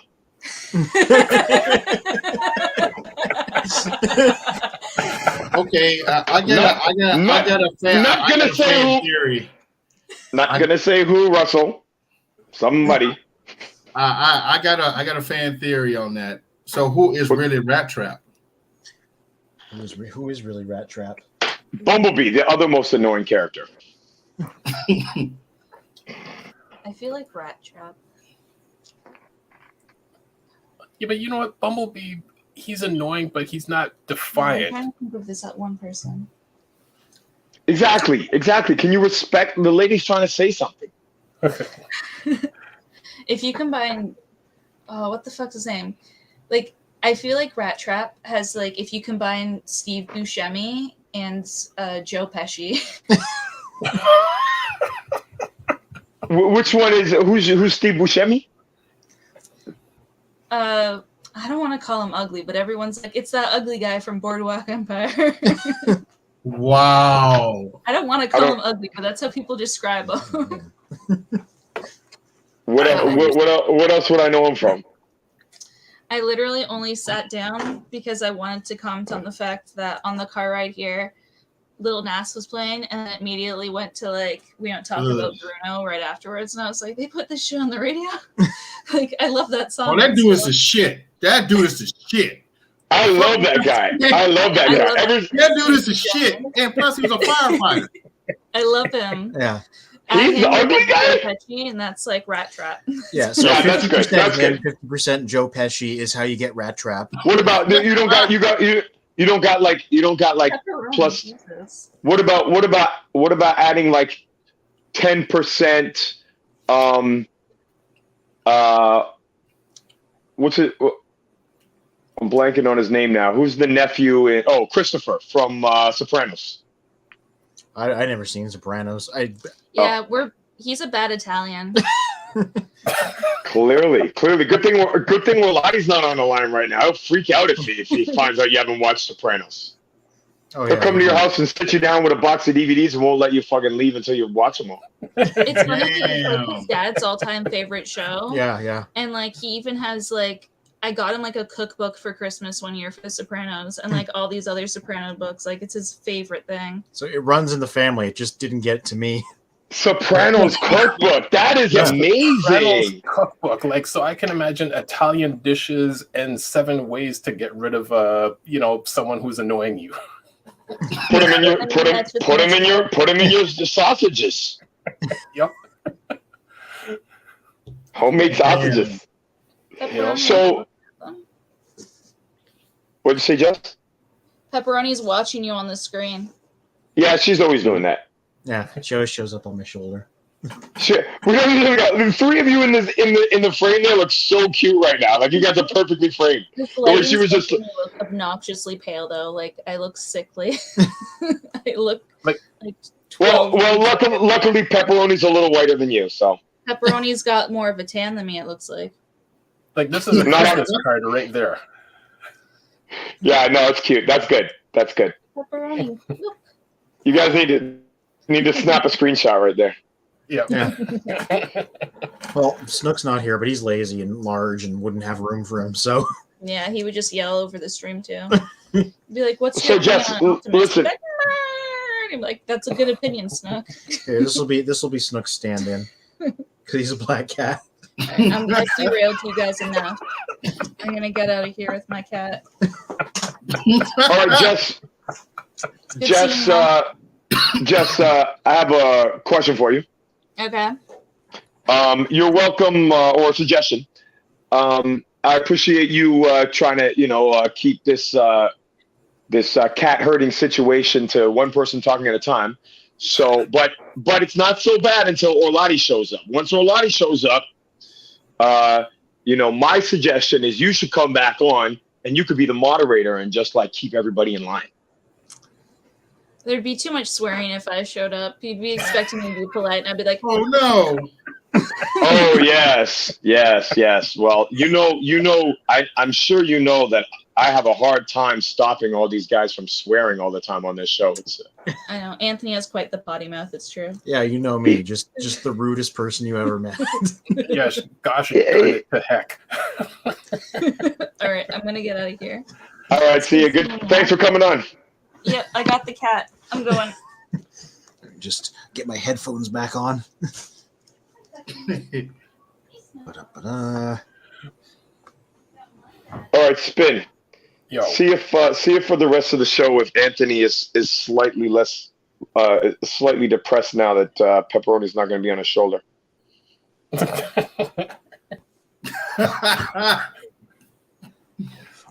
There we go. I'm back on. Yeah, well, what were you saying about me while I was getting my headphones? He's so traumatized from his cat not being on his shoulder. He can't even think straight. He's like, okay, I'm back, I guess. I'll just put this other cat on my shoulder. Russian, is it Russian Ravage? No, that's Shadow Panther.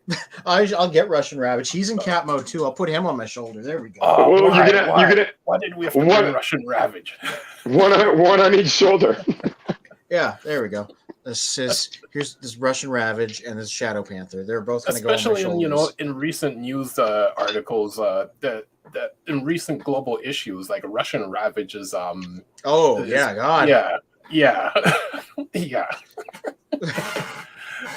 So I didn't hear the joke. Recent news, what? Well, between the war that's kind of stirring at the moment, and then we bring Russian Ravage to the episode. Yeah. Would he save the day?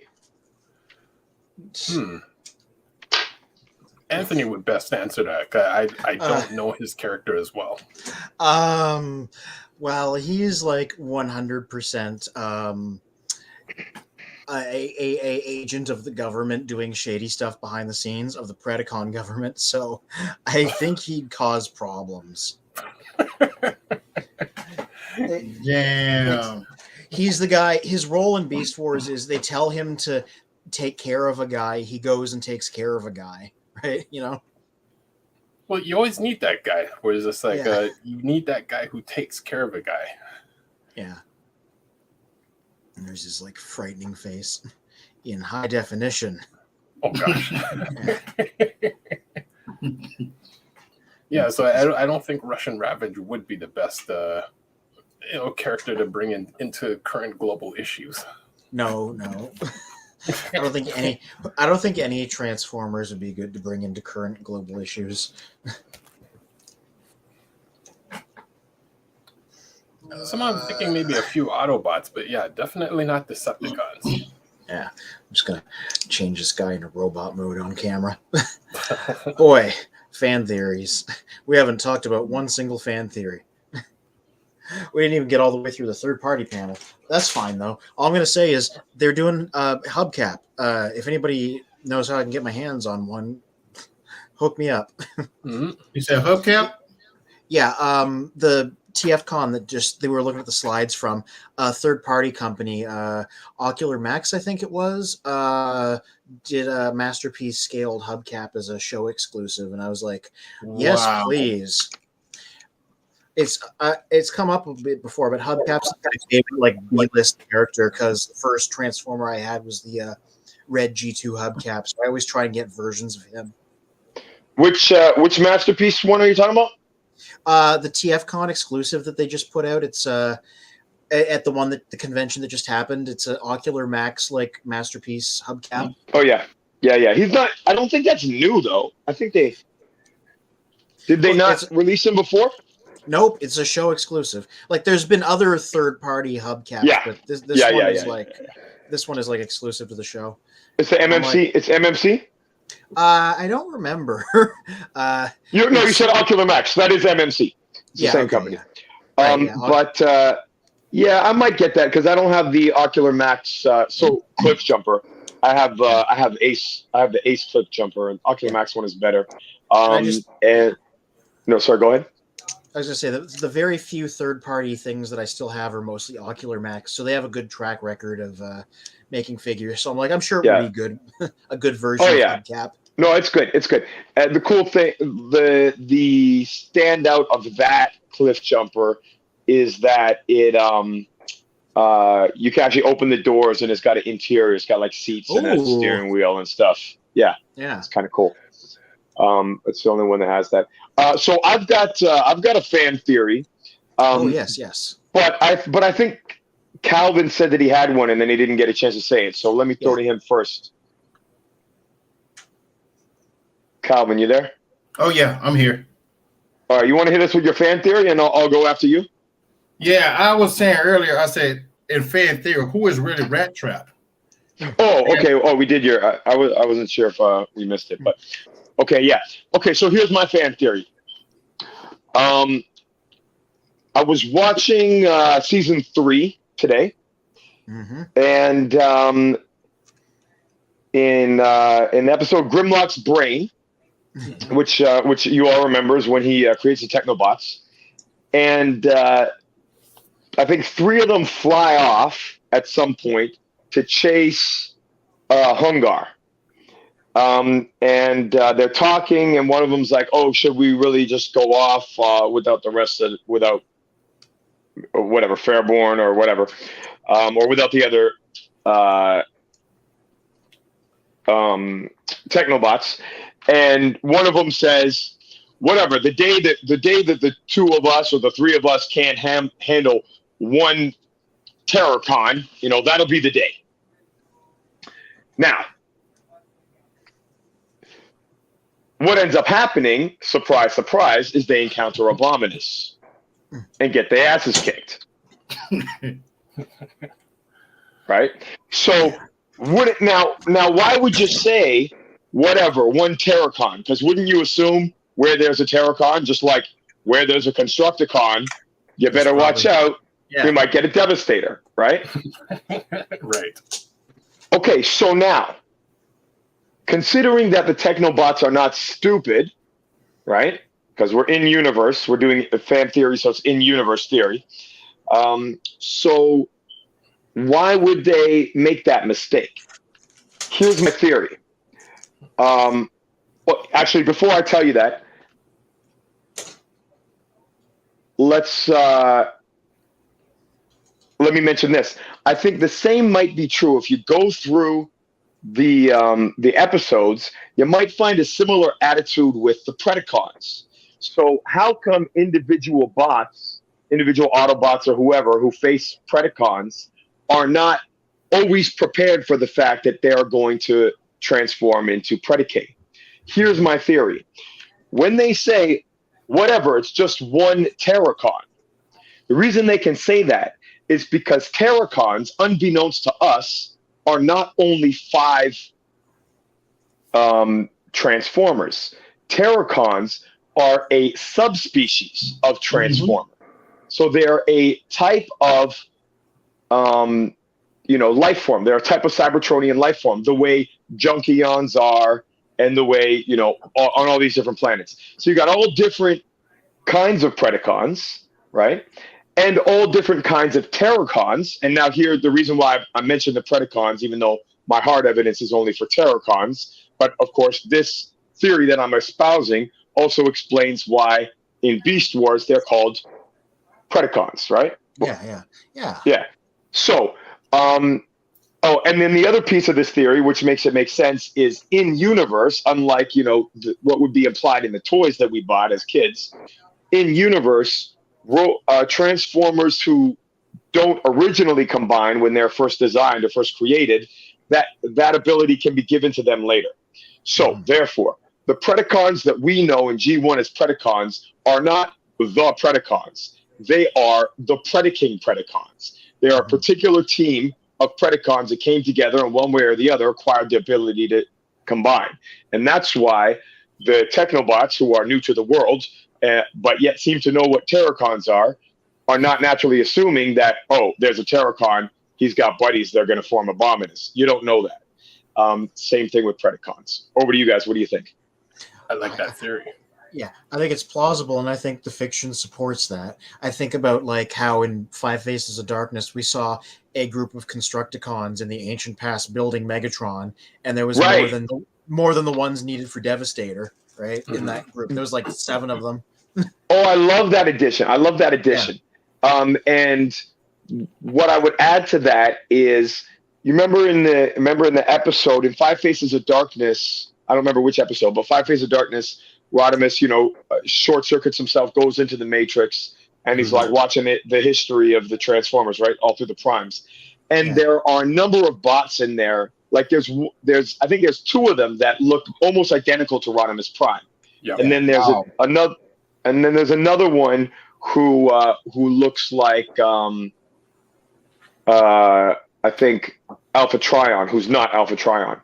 Yeah. So that goes along. So that's it kind of fits with what you're saying, and also it fits with the fact that the Seekers are all the same mold but different characters. I was going to say the Seekers. Yeah, so Transformers can have the same body, right? And that general body plan can be used for centuries or for millennia, with a new robot. So, but anyway, what's cool about this idea then with with what we've established is you were talking earlier about multi-universe Transformers. So even within the same universe, now even without multiverse, you could introduce different Predacon teams, right? So the different versions of Predaking, the stylized version, some of the third-party ones, that sort of thing, right? They could encounter the G1 Predacons, and they're just there's another bull, there's another, whatever the Predacons are, lion. It's such a stupid mix of of animals, barn animals and a tiger. Why isn't there a bear so there can be lions and tigers and bears in the team? Yeah, that would be good. Well, now there can be, thanks to our theory. So we can. So you heard it here first. Too bad Oladi's not here to trademark it. Children of Primus. but we'll be releasing a bear Predacon. You know, and in one Nice. universe there'll be a set of Predacons that's you know, a goat, a cow, sheep, a llama, and let's see, an alpaca.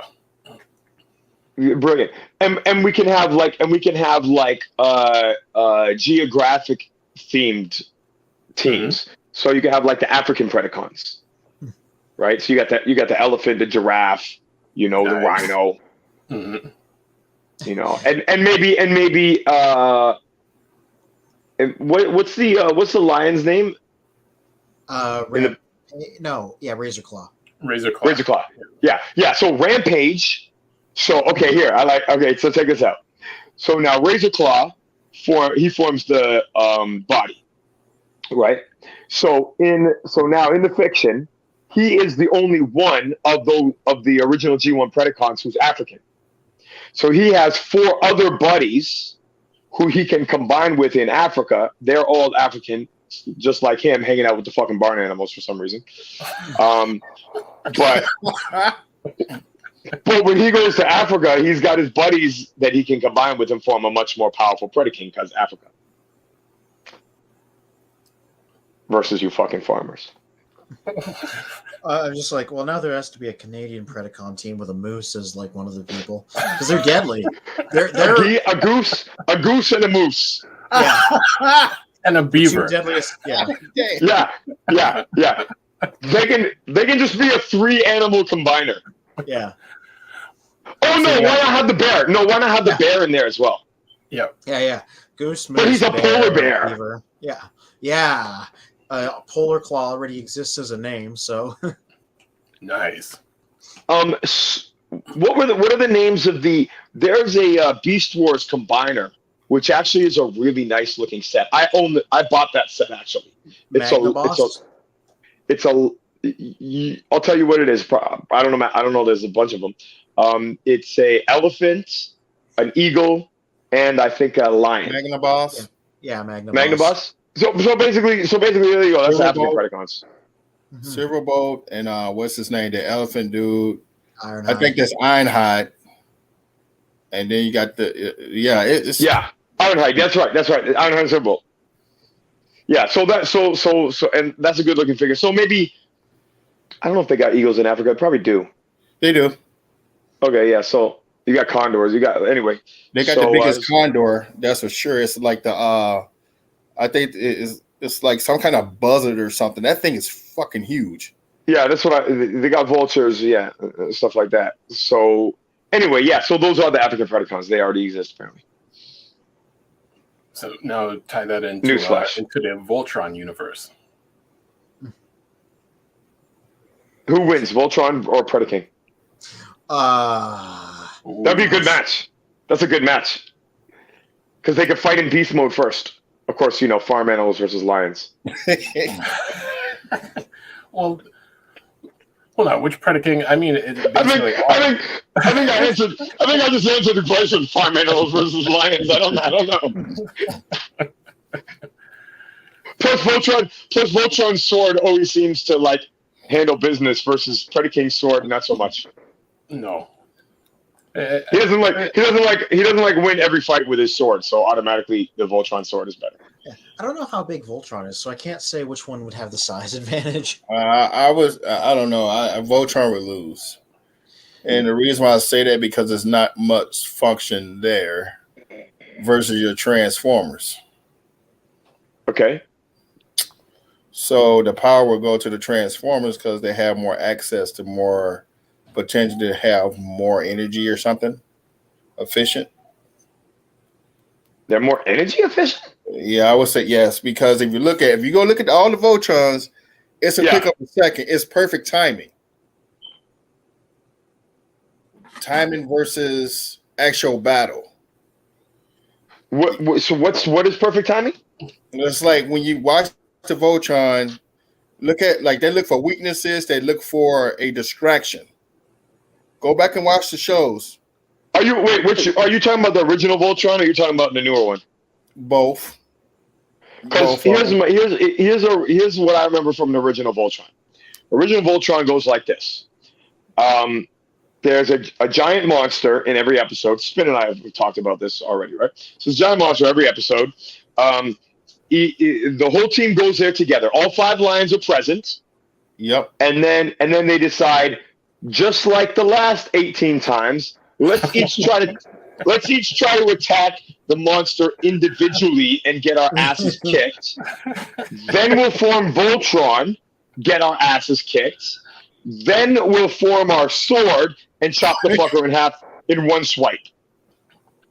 You know what's funny? Not have a sword fight, and then finally win. Just like, okay, fine. As usual, we can't beat them other than without the sword, so game over. It's like Indiana Jones with the gun. He's like, let me see. Except like he doesn't just pull up the gun and shoot the guy. He's like, he gets beat up every time, and then he's like, okay, fuck it, I'm shooting you. One day I'll win a fight, but for now I'm just. I would say hold that thought for one moment, because watching the entire series of Smallville, I'm starting to think, how many times can a person be thrown into a glass table or thrown across a room?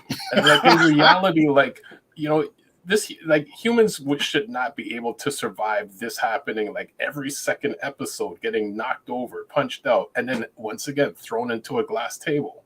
Like, well, except if they're from Krypton. Well, no, the humans. I mean, okay. For Superman, it's not an issue, but his dad, you know, and everyone else in the show, like they keep getting thrown in tables. Like every episode, like thrown in a glass table. Yeah. I mean, you know, it's like the trope in movies where like somebody like, you know, breaks their ankle or something, you know, or gets shot, and then a couple scenes later they're like, oh, I'm okay now. Well, I would say to go back to Voltron and Predaking, I think Predaking would win. The fact that he's the only perfect combiner out of all combiners. Well, then how come Skylynx kicks his ass all the time? Because Skylynx is a strategist fighter. He's a what? A strategist fighter. Okay, well, you just said Voltron. They're strategists too, and you said they're gonna lose because they're strategists. Because they look for weaknesses and distractions to kill the dude, the roast beast, the road beast, whoever the thing is. Yeah. Okay, so then why wouldn't they do that with Predaking? Predaking's pretty fucking dumb. Okay, but if you look at it, when he's combined, he's like pretty much he can fight. He has a sword too. He has. He does have a sword, but as I mentioned, you know, like he doesn't seem to like Superion still exists. So does Minosaur has a sword. yeah, exactly. But like anybody who has seen Voltron's sword is dead. Yeah, I know. I'm just saying. I watched the old shows and I also watched the new one. The old one, when I looked at it, when I seen it when I was a kid, and I always wondered, okay, it's a distraction of some kind of Zord that look for the weaknesses. Yeah. Of this creature, because there's one episode in the Voltron, it took them a while to beat this dude. Yeah, because they're always fighting. But check it out, they're always fighting like really powerful creatures, right? And there's no one else in the universe who could defeat this creature. Now, on the other hand, Predaking, a lot of people could defeat Predaking in his universe. Yeah. The Powered Masters killed him. Atlas did in Zone, chopped his head right in half. But I'm just saying, you look at if you're doing a versus series, that all changes. Yeah, you gotta look at you gotta look at that situation. That there's two different robots here. One's powered by humans, and one is just damn near pretty much it's them by themselves. Combined to make one dude. Well, you know that would be a convincing argument, like powered by humans. Okay, you're like controlling a robot. That's not going to be good as a sentient robot, you would think. Mm-hmm. But headmasters, power masters, target masters. Yeah. Then, though, at least headmasters, at least in the Western sense, it's specifically both minds, the robot one and the human one, working together to give them superior thinking abilities. Okay, right. What about when Augie drives Jazz, or whoever he drove? Did he drive Jazz? I'm not sure if it was Jazz too. Calvin, you remember what I'm talking about? Rephrase that question again. There was one episode. I forget what it's called. G1 episode. The Trans Europe Express, I think. Oh yeah, yeah. Oh, yes. Yeah. And he had the gold car. Right. So they're like in a race across Europe. Autobots plus like the famous human driver, Mhm. and the driver. Voltron beats. TF Collect says Voltron beats any Predaking. Predaking is 50 to 80 feet. Voltron is 300 feet. Not comparable. Boy. Okay, we didn't Oh, have that okay. information. 100 feet. Yeah, I was gonna say Voltron is big. I was gonna didn't say know it was that Voltron's big. big. Yeah. You know what? Oh, good point. Think about this. The Voltron lions are not the size of lions. The Voltron lions are the size of buildings. Yeah. Wow. We So didn't then think. I forgot that too, Calvin. But now that I think Okay, about it, that right? Like makes they sense. go in. They're like the size of the Sphinx, right? Yep. Right. Yeah. So that's not really comparable. Like basically, one of them is the size of Predaking. No, I was just doing a comparison of like the size. Why if they were in the Transformers universe, Right. No, I was thinking the same thing. I was thinking, and that's why I was saying at first. You know, you're gonna have that theory out there because who to say Predaking robots could be the same as the Voltron robots. We don't know that. We don't know that theory.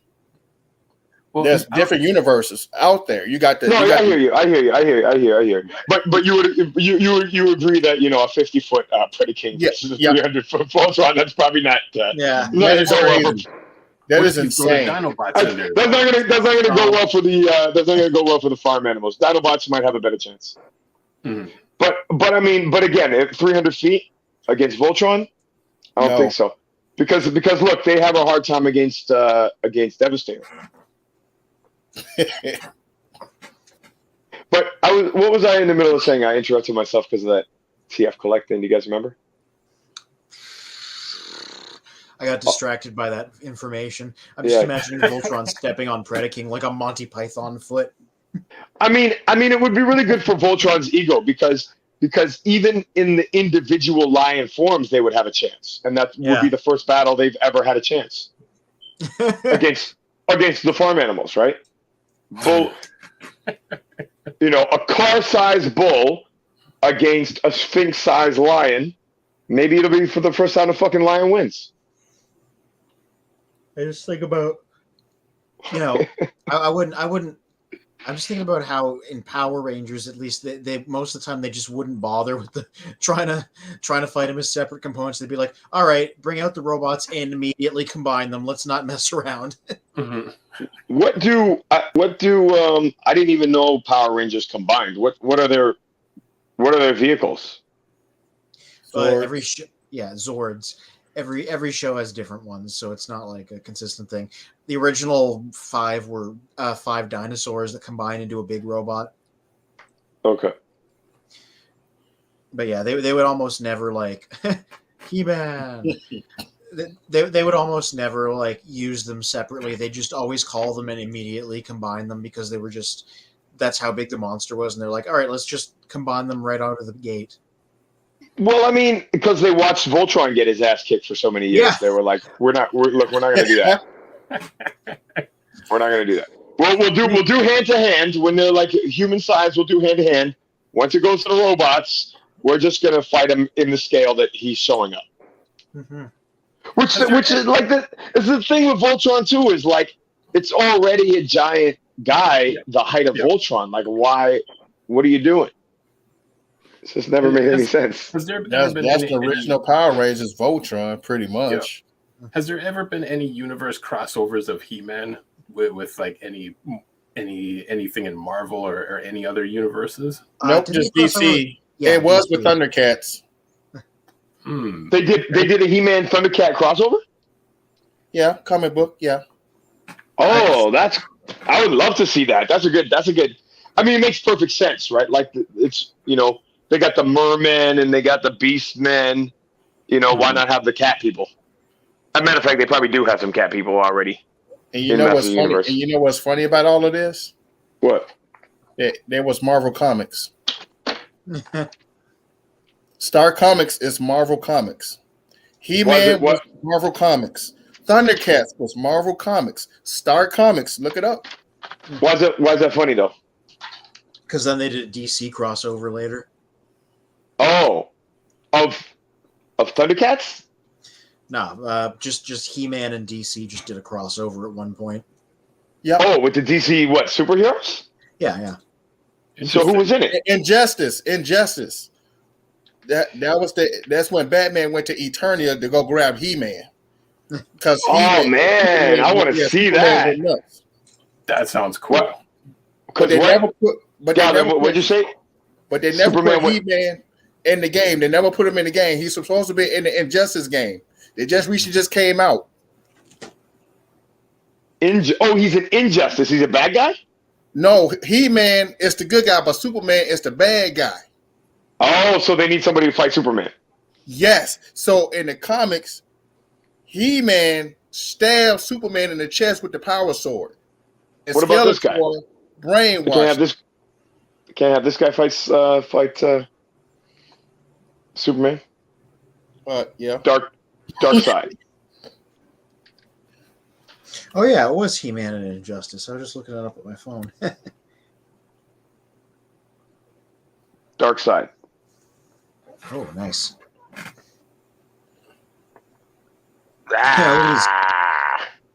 It looks like a. Go ahead, Anthony. I was gonna say I like how he's got this like huge chin, but like sort of a sunken in face. Mm-hmm. Yeah, like skull, like Yeah, There's really zombie, nice like detail like- in that character. and What's he's got with his chest? yeah, he's got like an indented chest. I don't get Like, it's that. Like, why did he do that? It's obviously, well, I shouldn't say obviously. I imagine it's the way he was depicted in some fiction, like maybe it's showing that his heart got ripped out or something. I don't know. I don't know Dark Side fiction well enough to know. I know that that's not how he looks in the original artwork, but this is obviously a very highly stylized take. But yeah. What's awesome about this figure is as you see the detail, like just the muscle, stuff on him. It just looks really good. It's a nice sculpt. Always enjoyed the fight between Superman and Darkseid. Here's how he scales with the other multiverse figures. So he's huge. All right, here's a regular multiverse size Batman, right? Like a 7-inch figure. And then there's his buddy Darkseid. Ooh-wee. That makes sense. They look good. They look pretty good together. I like his arm around his shoulder. Like, how you doing, buddy? Good old buddies. Yeah, he's got him tied up. Yeah. I got the gold label version of Darkseid. I got the gold label. I have the armor. Is it the gold label? But it's not this figure though.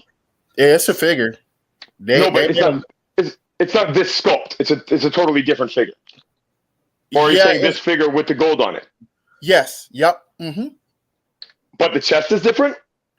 It's just he got on full armor. He got all the armor. Oh, so look under the armor and see if his chest is indented or not.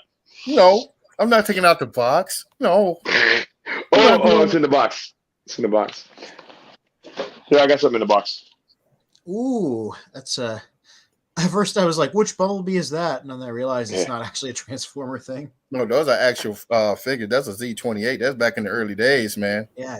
79. Yeah. Isn't that nice? Isn't that dope? Yes, indeed. Man, Those are the cars we grew up with. Exactly. That's why I had to buy it. Because it's like, that's one of our. That's like Burt Reynolds and what you call it, Cannonball Run, Magnum PI, all them guys. Yeah. Yep. Well, they had slightly more expensive cars though. Yeah. So Magnum had a Ferrari. Burt Reynolds in Cannonball Run had the Lambo, black Lambo. Smokey and the Bandit. Smokey and the Bandit. You remember that? I thought he had. That was a Camaro, right? Was that a Camaro? Okay. Yeah. What color? What color was it? It was black. Okay, yeah. Yeah, my first car, spin those. My first car was white. Was a white Firebird. Oh wow. Yeah. Yeah, it was dope. So it was, it was similar to this, right? It was an 84, with the lights that go up. Basically it was the Knight Okay. Rider car. Yeah. Yeah, Oh just, shit! just in white instead of black. Day Rider. Yeah, I was exactly. I'm sad that I lost that car. I was always planning on keeping it, but engine seized. Yeah, but it was a nice car. It was huge. Yeah, yeah, it was a big car. It was fun. We had a lot of fun in that car.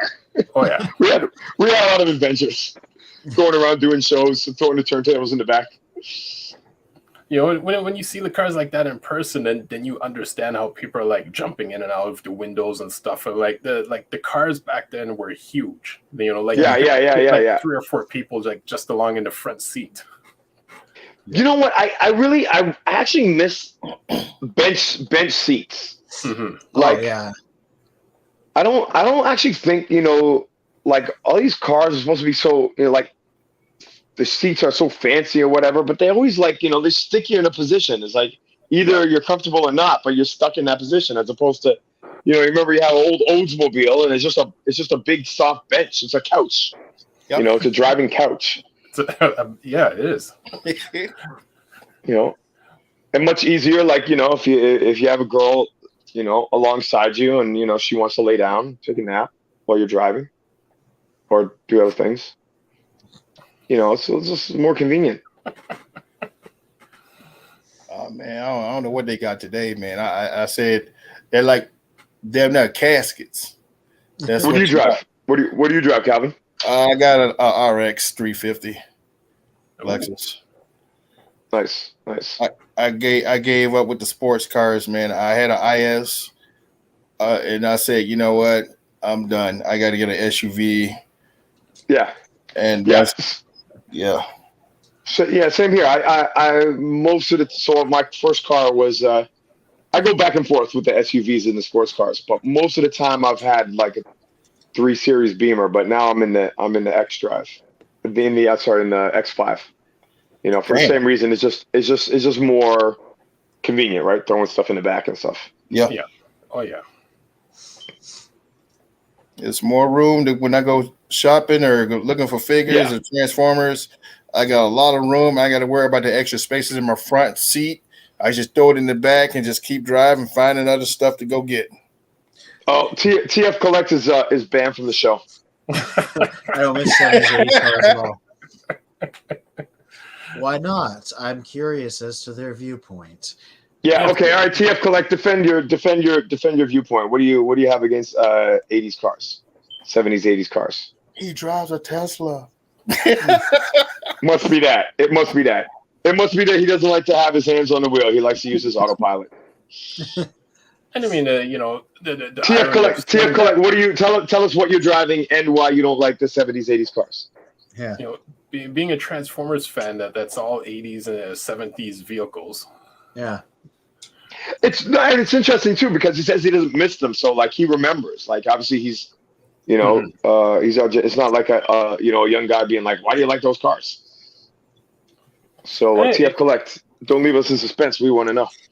And I mean, it could be regional because you go in some places and like you see people holding on to those 70s and 80s cars because they're like this has been the best car for me forever compared to like anything new. Like you just slightly do something wrong and like half the car just stops functioning. Well, and you know what else is crazy is that it's not crazy, but it's whatever. It's interesting. Is that a lot of those 80s cars were like, going for dirt cheap when they were 10, 20 years old, right? Like nobody wanted those cars anymore. But now they're collector's items. So now you're paying through the nose if you want to get one of those body styles. So many things go that way. Oh yeah. Yeah, but it's kind of funny though, right? Because they were garbage. Like literally, there's like tons of them just got scrapped. Because they're metal. They're not plexiglass like these newer cars now. Only thing that's metal is your hood or your trunk, and that's it. If you get in an accident with these new cars, you will be hurt or you will die. The older cars, that's metal on metal, like it's bent, but your ass ain't hurt. No, I've seen that. Like an older car in an accident with a newer vehicle, almost like no scratches on the older car. The new vehicle complete write off. Yeah, but isn't the whole point of the crumple zone on a modern car? The idea is that it does smash. Like it's designed to smash in order to absorb the impact. Because if the car does not smash, then that impact is transferred to you. You get the whiplash. So better to have your car smash. Obviously, not the part that you're in. Yeah. I was in a car accident, so I can tell you a whole lot. The new shit is garbage. Okay. Garbage. It don't save you from no impact. They making the cars now where you will get hurt, and there's injuries involved, long-term injuries. The How old older is your do you have like an older SUV one that's made? Is your SUV on a actual truck chassis, or is it one that's like like a modern SUV, which is a car chassis with a crossover? It's a crossover with a plexiglass. I would say they're station wagons. On Yeah. steroids. That's what I call them because they're tall station wagons. Yep, that's what it is. And I driven an IS 250. That was my first car, and I got in an accident. And that car was so freaking smashed, bro. I'm not supposed to be here.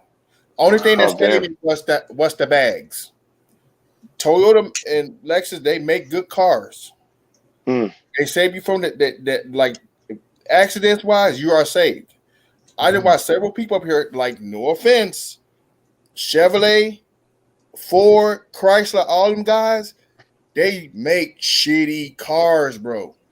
So, well, hey, nobody's arguing here. But again, the old trucks, right? So if you get like an old pickup, right, like from up to I think the year 2000 is when they were still making them out of metal. And I believe that my Beamer is a truck chassis vehicle. I don't know if that's still the case with the newer ones. Well, you know what? I would say the only thing I would say on TF Collect's side of the argument, when he says why he doesn't miss. I hope he didn't take me seriously when I said he was banned. He's not interested. I would say it's probably just for the gas consumption, especially at the prices that we're dealing with now. Yeah, that's true. I mean, obviously there were emissions was a problem. Yeah. I'm like, I don't miss them, but I wasn't alive, so I have nothing to miss. Yeah, well, that's I would get like you not having affection for these cars because our affection for them is is largely nostalgic. But the other thing about these old cars is like you could fix it. Yep. Oh yeah. Oh, you could like within a weekend you could tear it apart, do whatever you want with it, throw it all back together. Perfectly fine. The newer vehicles, you don't want to you don't want to touch them. You almost can't touch them. Like it's too intricate. Spin, do you know? Here we go. Not making fun of the TF Collect on Facebook says, "Lol, not making fun of those cars on purpose. Our fam held onto those old cars for years. Okay, way past when they were cool. I'd probably drive a Forester and a CRV to haul around the family." Okay. So he likes the practical stuff. So basically 80s cars, a lot of that stuff is very impractical. CRV, very practical. Forester, probably top rated car ever. Yeah. So, and you know what I like best about CRVs? You guys know they're Transformers. Did you know that? In what sense? I don't know. Probably the modern ones, the latest ones don't have this, but when they initially came out, they had a picnic table built into the back of the trunk. So you pull out the floor and it's and then you pull out the legs and it's a picnic table. It's a pretty cool idea. Damn. Yeah, you never saw that? That's pretty cool. I've never seen that before, neither. D, you were going to ask me something, or do you remember? Oh, yeah. I don't know if you know that I have a camper van.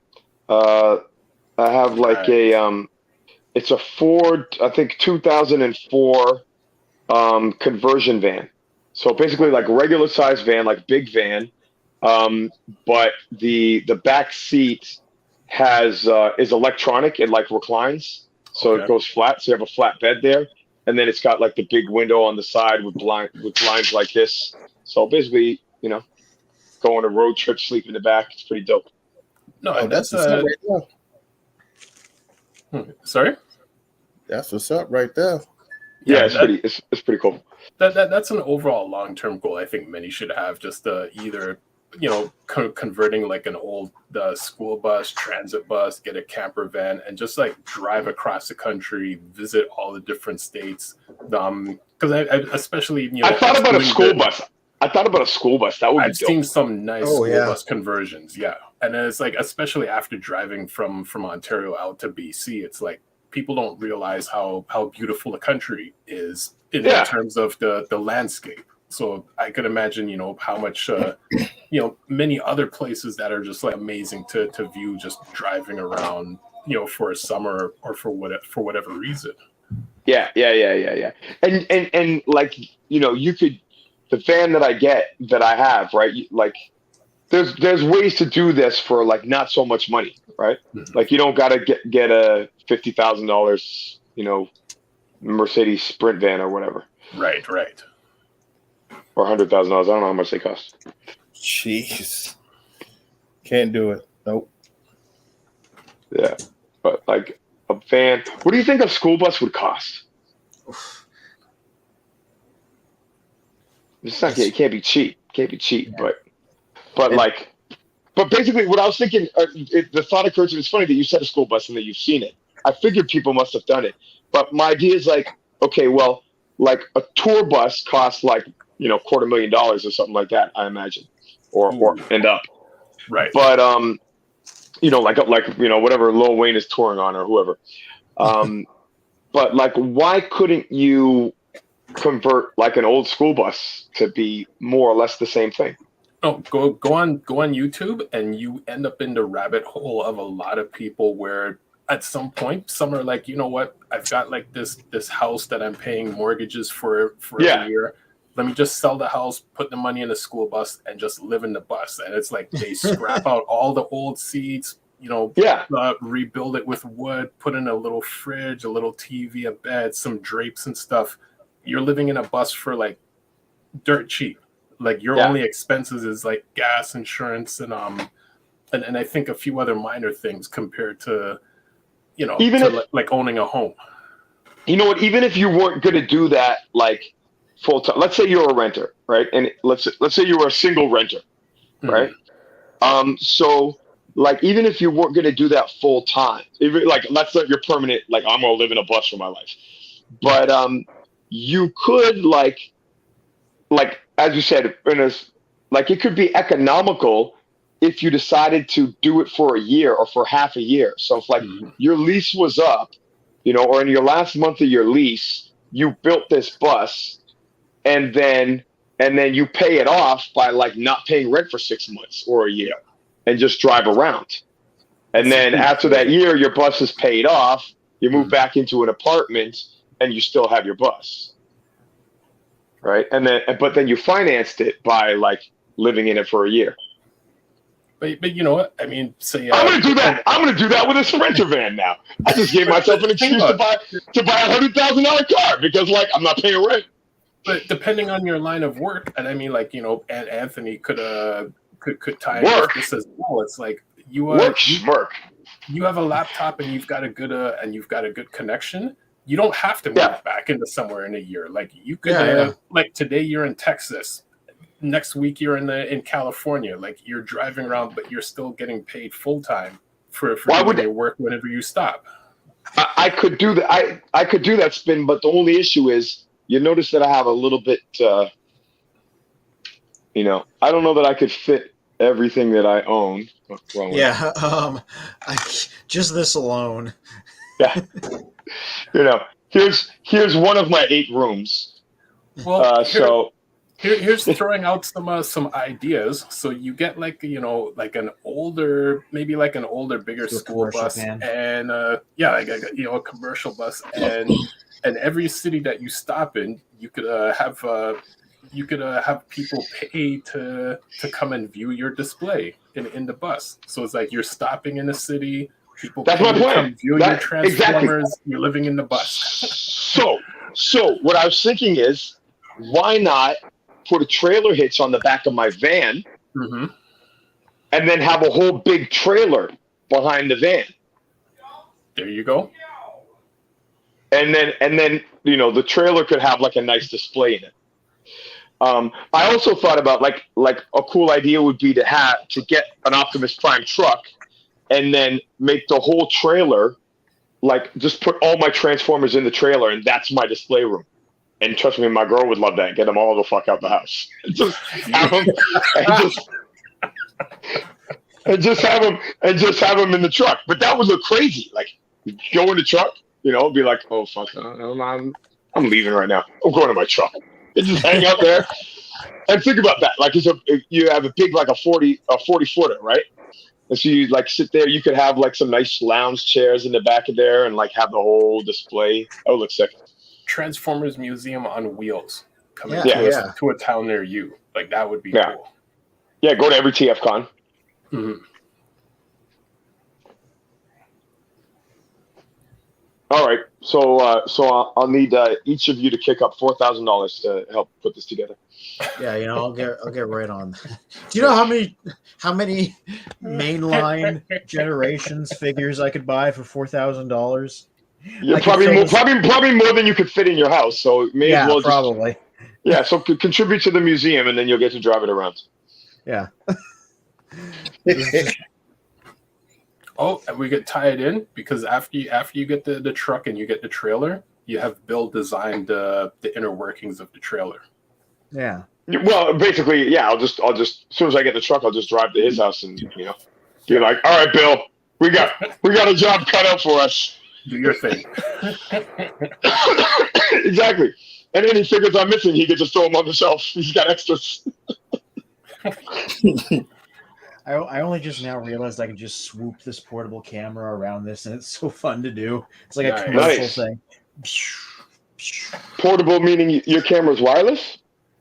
No, it's not wireless. It's wired to my computer, but it's a pretty long wire. Oh, yeah, nice. Just like enter the world of the Transformers. Calvin, do you collect Masters of the Universe? Yes, I do. Oh yeah. Give me a full screen. Everything is put away. Now, do you recognize this figure? That's Evil Land. That's from the. I think that's from the. No, that's not from the 2000X. That's from the. Go ahead. It's Origins. You were going to guess? Yeah, the Origins. Yeah, I know. It's pretty different versions of her. But can you tell what the upgrade is that I gave her?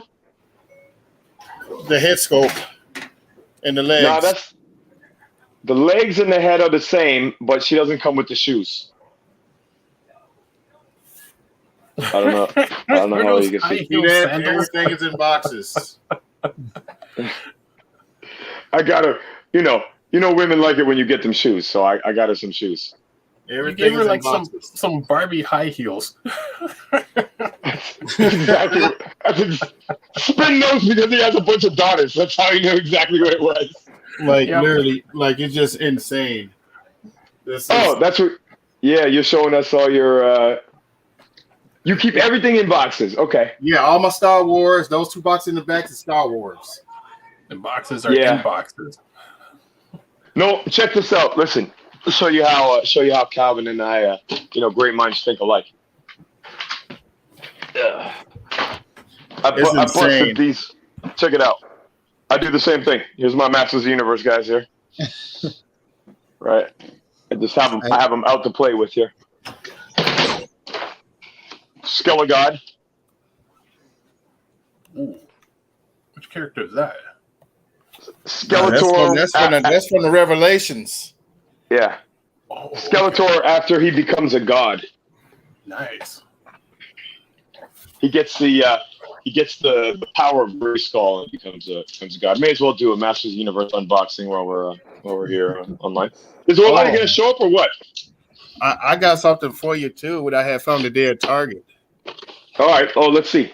Oh, and I gotta show Anthony something too. What do you got? So you may want to check your targets because this guy, I seen him on the shelf. Ooh. Win. These are Win. things I'm He's out after. today. I'm after these guys. This is a Nice. series of figures I want to grab. I got. Yeah. I mean, I'm like the prologue weirdos. I want all of these. So he showed. I seen him at the store, but I went to GameStop and I pre-ordered all of them. And it's kind of funny that GameStop got them coming in different months when Target and Walmart is going to have them all on the shelf. I'm gonna have to rearrange my shelf space because this is the Bumblebee area right here, and it's already almost out of space. That isn't even everything. There's like Bumblebee area. Starscream in the back, Cliff Jumper there, Shatter, Dropkick, and Blitzwing. And then I just took them out to mess around with them. On my desk, I got the premium finish Bumblebee and Optimus. So I'm like, that's if I add the prologue people to this, which I want to, it's gonna get huge. I haven't even went in on Thrust yet. Premium Prime looks good. Here, let me show you guys two other things. Give me a full screen spin. So here's the his tank we discussed earlier. Ooh, yeah, Pretty nice. dope. Yeah. This is new, right? This is the reissue they just did. Correct. I've been getting all that Origins stuff. Is it Origins? It might as well be. Yeah, It's because called those at retro. Walmart. Yeah. So, and I've been getting all the figures as well. Anyway, let me show you guys my new favorite figure. I've been opening a lot of stuff over the last few days. This is my new favorite figure. You ready? Ooh, Dun dun dun yeah. dun dun dun dun dun dun dun dun. Oh, it's one of my favorites too. This motherfucker is so much fun. This guy is like, I love playing with this guy. The feet are so good. It's like it really is like a living cartoon character. Like the way it moves and stuff. It like feels more it feels more alive than the other figures. Yeah. Nice. I got I got the same one here, just in his robot mode. Well, you copied me? Wow. That's not cool. I say this is my favorite one. You're like, I have it too. Well, I know. I'm like, it's one of my favorites as well. Yeah. Okay. Well, guess what? Guess what? I also have, Anthony. So there. Oh, yeah. I approve of the cats as well. Stick yours on your shoulder too to be a Cats, dinosaurs. Yeah. Yeah. I don't think she'll stay there for too long.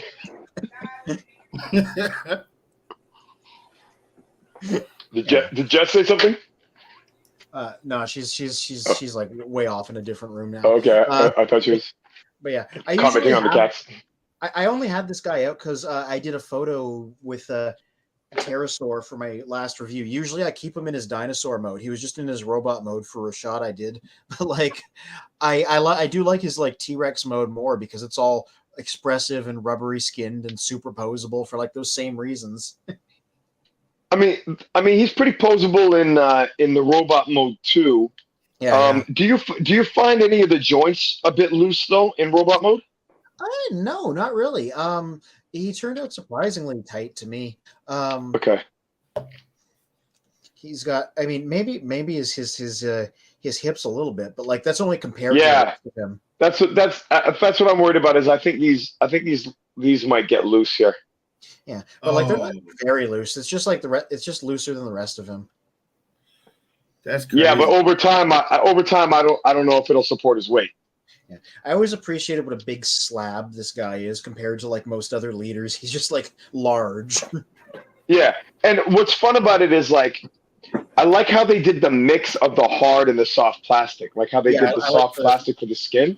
Yeah, because generally I don't like Transformers with the soft plastic. I like them to have the hard plastic, but it's a good mix like this. It's because it's like layered. If you look at like how he's constructed, they just layered it on top of normal plastic so that it wouldn't have to do anything like engineering wise or build wise. It's just there. Exactly, right. None of the structural moving Yeah. mechanical components are in that soft plastic, and that's what's annoying. Yeah. And this is because it's such a realistic looking T-Rex. This is what they made the Jurassic Park one out of too. It's just this with a new head. Oh yeah. Bec- So, but you see why you see why I was saying like it would be cool to see that Planet X Grimlock posed next to the Beast Wars Megatron is because they have the same style head. Right. Yeah. The same kind of realistic looking T-Rex head shown here with its golden disc. Yeah, realistic might be a strong word.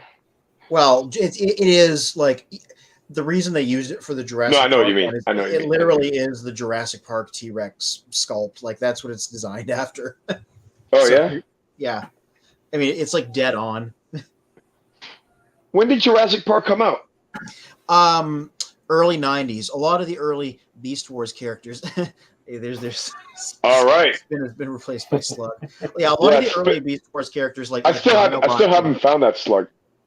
Yeah. Sorry, go ahead, Anthony. A lot of the early Beast Wars guys in the 90s were like chasing Jurassic Park specifically, so that was a deliberate thing. Like Dinobot was only a raptor because the raptors in Jurassic Park had left a big impression. So they were like, we got to follow the trend. Oh, is that the What is that the going set? on there? That is the Jurassic Park set I was just Oh, look at that! Yeah. Look at So that's that! the same Megatron that we're both handling, just in a different color scheme and with a Oh, it's a crossover. yeah. Oh, I didn't. Did I? Yeah. Have I seen that? I don't know if I've seen that. Yeah. You gotta That's go to cool. GameStop if you're gonna find it. Yeah. Wait, how big is it? How is that bigger than the one we have? It's got a second figure in the box. It's a repaint of Megatron.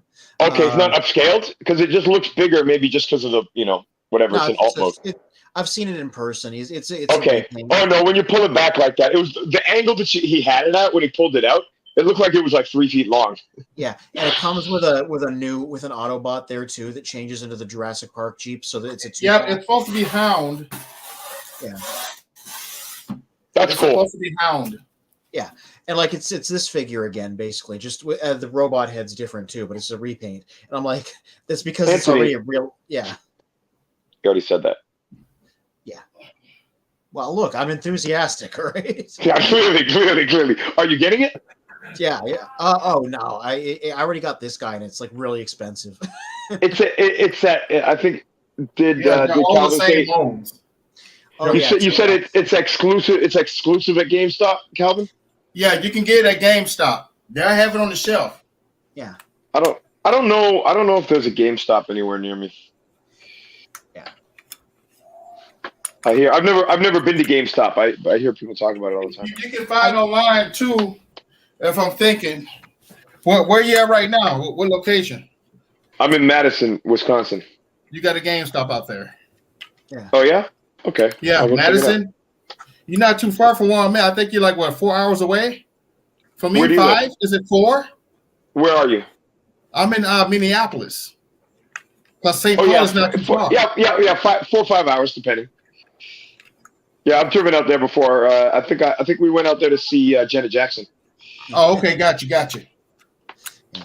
There's a lot of GameStops in Canada. They were called EB Games until literally this year. Mhm. Okay.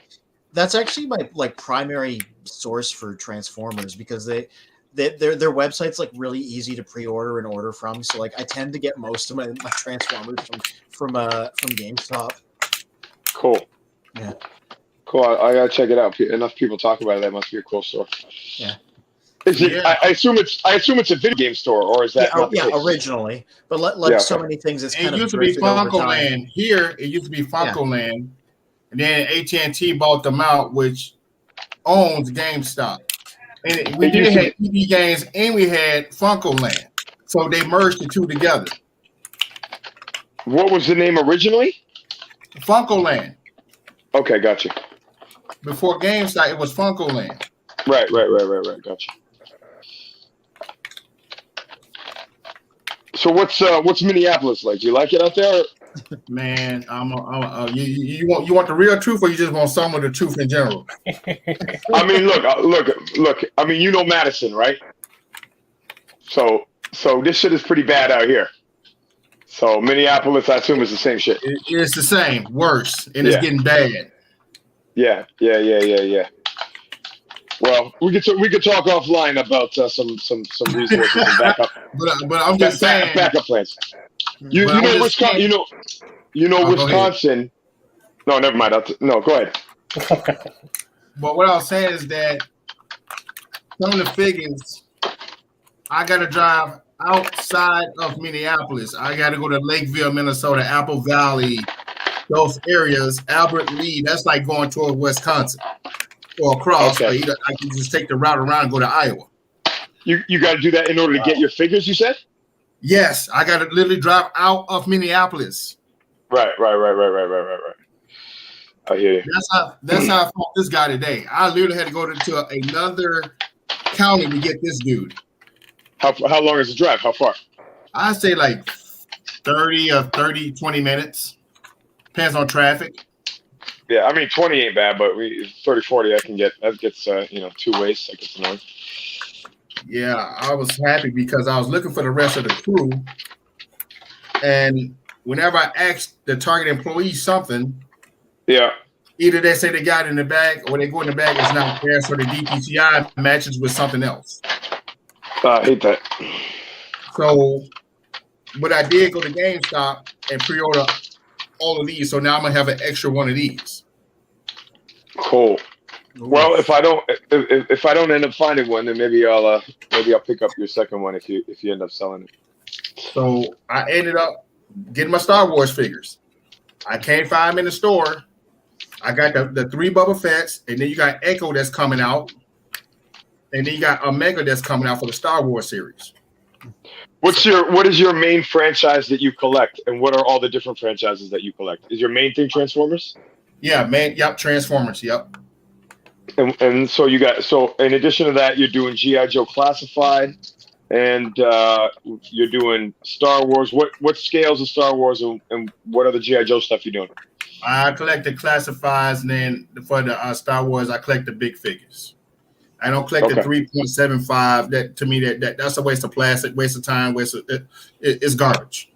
Cancel this guy from the show. Because I'm gonna tell you the reason why. I like articulation. But did you have them as a kid? No, but my cousin had them as a kid, so I knew the things of them. Yeah. And I kind of felt I'd rather have something like articulation where it can make posture figures, all kinds of things, versus a small figure. Because they're still collectibles. You don't take those out of the package or anything. You put them away for future generations, for your great-great-grandkids to see what you got. Because you're not going to see those things anymore. You're talking about the 3 3/4? Yeah. Mm-hmm. Yeah. I agree with you. Oh, Star Wars you're talking about. Yeah. What about I thought we were talking about G.I. Joe. G.I. Joe, see, it's all ties into Marvel. That's why I love. Okay, that's why you're doing the classified, because it matches your Marvel figures. Yep.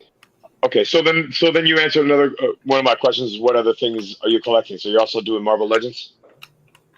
Marvel Legends, yes, I do. You want to see that too? So you don't keep everything in the box, right? Like you open some things? I don't open anything. You open nothing. It's just straight box. That's the straight box, bro. Straight. Oof. Okay, so what is your reasoning? Oh, and you got those individual carded ones too. I've been picking up a few of those. Like, so you see, I hate figures that are not well articulated. Mm-hmm. But like I did pick up a couple of these just exactly for the reason that you said, because these are clearly designed not even to be opened. I saw a couple of them in your box there. Mm-hmm. Yes. Yep. I collect those. I got the black suit Spider-Man. Yeah, I saw that there. I saw that in your bin, so that's why I pulled these up. So I mean, these are just so beautiful. But I don't know about like these things. I think these will remain resellable, 20 years down the line. Same thing with the 3 3/4 G.I. Joes. Classified figures, I'm not positive. Classified figures, I think they could end up as bargain bin 25-cent items at garage sales. Damn. Because they don't have like there isn't a kids show nostalgia for them, right? So the only the value to them is is really to guys our age who are nostalgic for the 80s stuff. So I'm not sure, and I'm not, and they're not they don't have their own new fiction now to get kids interested, right? So that's different than some of the Transformer stuff. Like the mainline Transformer stuff now, they're getting new fans. So young people now can be nostalgic for it in the future. But I don't think that'll be the case with Classified. It depends. I have that too. I got him when I think at Walmart because they sold out so bad to where people were just coming in and buy them in bulks. And I need one. You didn't get a second, did you?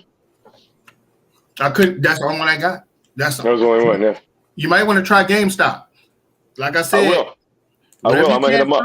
Go to the website because apparently the stores they have that Blackout and Ravage. Mm-hmm. He comes with that. Oh, cool.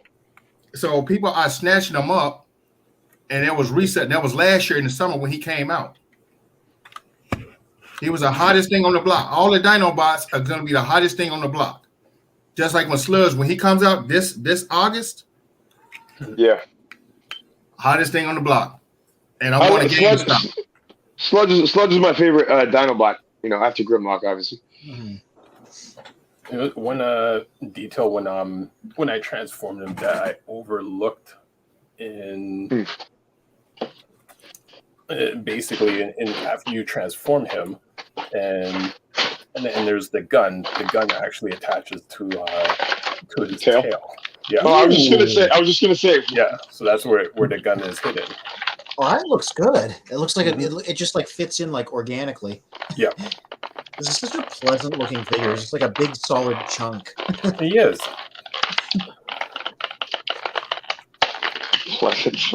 I'm like, who's?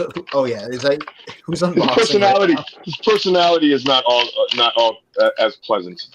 Yeah, but he is polite though. That's right. He did say, "Excuse me." Yeah. You think you're gonna go back and try and find Grimlock and just do the set if they're all on the same level as this guy? Oh, that would be cool. Oh, I have the Grimlock. I just don't have. I don't have this guy.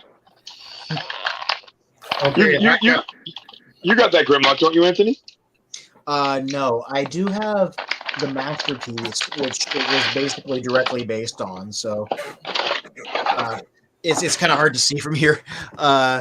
It's the masterpiece is better. If you have the masterpiece, you don't really need this one. It's right up there, right next to I got two of those.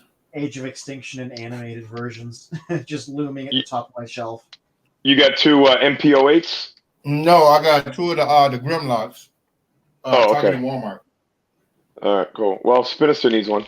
It's like a miniature character shrine. All right, guys. So my out of box first impressions. This guy's pretty awesome. Ooh. Yeah, I see him everywhere. So yeah, I think people aren't as interested in this character, maybe because he's not Skeletor. So they also have regular Skeletor. Yeah. And he's regular Skeletor for most of the show. He's only Skelegod, some of the time. It's his final boss form. Yeah, but actually, this is the best one of these Revelations figures I've opened so far. It's nice. Ooh. That's a good line. The reason why I say that because look at that. That's dope. Yeah. That's just a dope looking skeleton person. Details on here are nice. The feel of the plastic is nice. The paint really pops. Yeah, this is good. Oh yeah, TF Collect on Facebook says, I collect to keep and fidget with, so I believe in opening everything. Yeah, that's me too. I get things to mess around with, which is that's just how I do it. I do for the most part. There's certain things that I'll keep in the box. So here, I'll show you, Calvin, you'll appreciate this since you're an in-box collector. So TF Collect, yeah. Like I mean, most of my Transformers are out the box. Here's some of my Legends guys. Yeah, nice. But Calvin, what I was going to show you. Oh, check this out. I just set this up recently. So that's G1 Skylinks. Yeah, I was going to say with a bunch of Legends figures. He scales really nicely with them, actually. Oh Yeah, isn't that cool? Yeah. And that's like a nice. I like to do that. Is like put different lines of figures together to make them scale. Yes. Yeah. Ooh. Dope. Ooh. Yeah. That's good dope. kind of box stuff. Yeah. And then here's a little something for Anthony to feel Right. included. Yeah. And then, here's my box guys. Oh, that's a nice set of box stuff. Mm-hmm. It's just random modern blue streak thrown in. Yeah, doesn't exactly belong there. Yeah. Right, and then the cassettes. I love those cassettes there. Yeah. You know, so like to TF Collect's point, like it's not like I'm not tempted to open these boxes, but I have those figures out the box. I have all these G1 figures out the box anyway. So well, once you open them, you're going to be like fiddling around with them. Well, I mean, but the thing is, I already have the figure to fiddle around with, so that's why I just you keep got it like the this. cassettes. Oh man, that's dope. Yeah, and then there's Soundwave. Mm-hmm. Right. That right there going for $4,000. Yeah. It's money. It's money. Yeah. Oh, nice. That's a Cyberverse Jetfire, right? Yes. Mm-hmm. Yeah, and you see, and again, so and this is Iron Factory Red Alert, but look at how the aesthetic seems to go okay together. Yeah, they all scale pretty decently. Right, but and not just the scale, the aesthetic as well. Yeah. Right. So there, I got some comics. Oh, are those just like the little Titan Hero guys they did? Yeah, is that what they were called? They're just like only the arms move, arms and waist articulate. Yeah, that's it. They're like hollow soft plastic things. Yeah. They were like $5 at Walmart. Yeah. It's Here's not a bad idea. These are the Constructicons I was telling you about, the oversized ones. Ooh, nice. Yeah. Again, Bumblebee just randomly hanging out. Yeah. RC's not doing too good. She doesn't. Bone Crusher fucked up her head. Yeah, the Hangover. Yeah. Oh yeah. There's the Masterpiece official and unofficial, I guess. Dope. Those are dope. Yeah. So what this is actually, this is a combination of 3 different brands. Ooh. I've got the Fans Toys Stomp in there. It's even more of a mix. So that's Fans Toys Stomp, Fans Toys Swoop, or I should say Sludge. Fans Toys Sludge, Fans Toys Swoop, and then Snarl and what's the other guy's name? Who am I missing? Swoop? No, I said Swoop. Sludge. The other S. Sludge? No, I said Sludge. Sludge is Fans Toys. Slag, yeah. Slag and Snarl. Slag and Snarl are the Gigapower. And then Grimlock there is actually not MP08. That is that's the OSKO of MP08. You couldn't actually put MP08 in there. He'd be too small compared to the rest of those third-party guys. But it's the same mold. It's exactly the same figure, same paint, everything. Actually, no. This is more shiny. He's more silver than the original one. And then there's my art crew, Decepticons, etc. You've seen this? Oh, which Omega Supreme is that? Is that the is that a third party one? I think. Yeah, of course. It's Fans Toys. I'm a Fans Toys guy. Yeah. Took me a minute to realize those were masterpieces beneath him. Oh yeah, exactly, because he's so huge, right? Yeah. I even got masterpieces on his shoulder there. Cosmos in the back. Nice. All right, there's my Cliff Jumper. I told you I have the Ace, and then that's Bad Cube Grump. Grump. And And then basically, I think I've got all the art crew down here. Primus sitting over in the corner with the Jack Daniels, chilling out. And then may as well show you the rest of the room. We've almost gone around here. It's got these guys. So this is the newest thing I just decided I was going to do. So here's my wall of records. Oh, hey. I just started, yeah. And so That's I popped out these squares. Two interests. Yeah. Yeah, so I just started doing that. So I'm gonna like checker it, right? So I'll take out every second crate and then make it a shelf for Transformers. And I think I haven't decided what I like better, like one large figure or having like a setup like this. I think this setup looks really cool. Oh, that looks cool. And then I got my oversized MPs up here. Nice. And then a few more in the D-top. There's the movie guys, some random things, a hot rod junkie on collection. more hot rods. Assorted orange figures. Yeah, What's that? Now Anthony's watching once the hot rods show up. Yeah. Oh, I didn't show you these guys. And then this is my main Legends shelf. Oh, nice. Grimlock. These Dinobots are pretty good. A Combiner Wars bombshell thrown in. Yeah. Well, Legends, right? Yeah. Legends scale. Oh, that was really interesting what you said last week, by the way. Wait, there's one thing I want to show you here. Oh, you mentioned these Combaticons earlier in this episode. Yeah. The Iron Factory guys. Yeah, there they are. But I didn't realize this until after you said it last week, Anthony, that the original Legends, like the reason why Legends figures are called Legends is because they were small versions of the major characters. Yeah, like that you pointed out. Yeah, the classic Pretenders guys without their shells, just the little internal guys. Oh, is that what Legends were? I thought you were saying initially Legends were like small Optimus Prime, small, Thundercrackers and Starscreams, that sort of thing. Well, they were sort of. Okay, so you had the classic Pretenders, Jazz, Bumblebee, Grimlock, Starscream, right? And they had the shells and the little guys, right?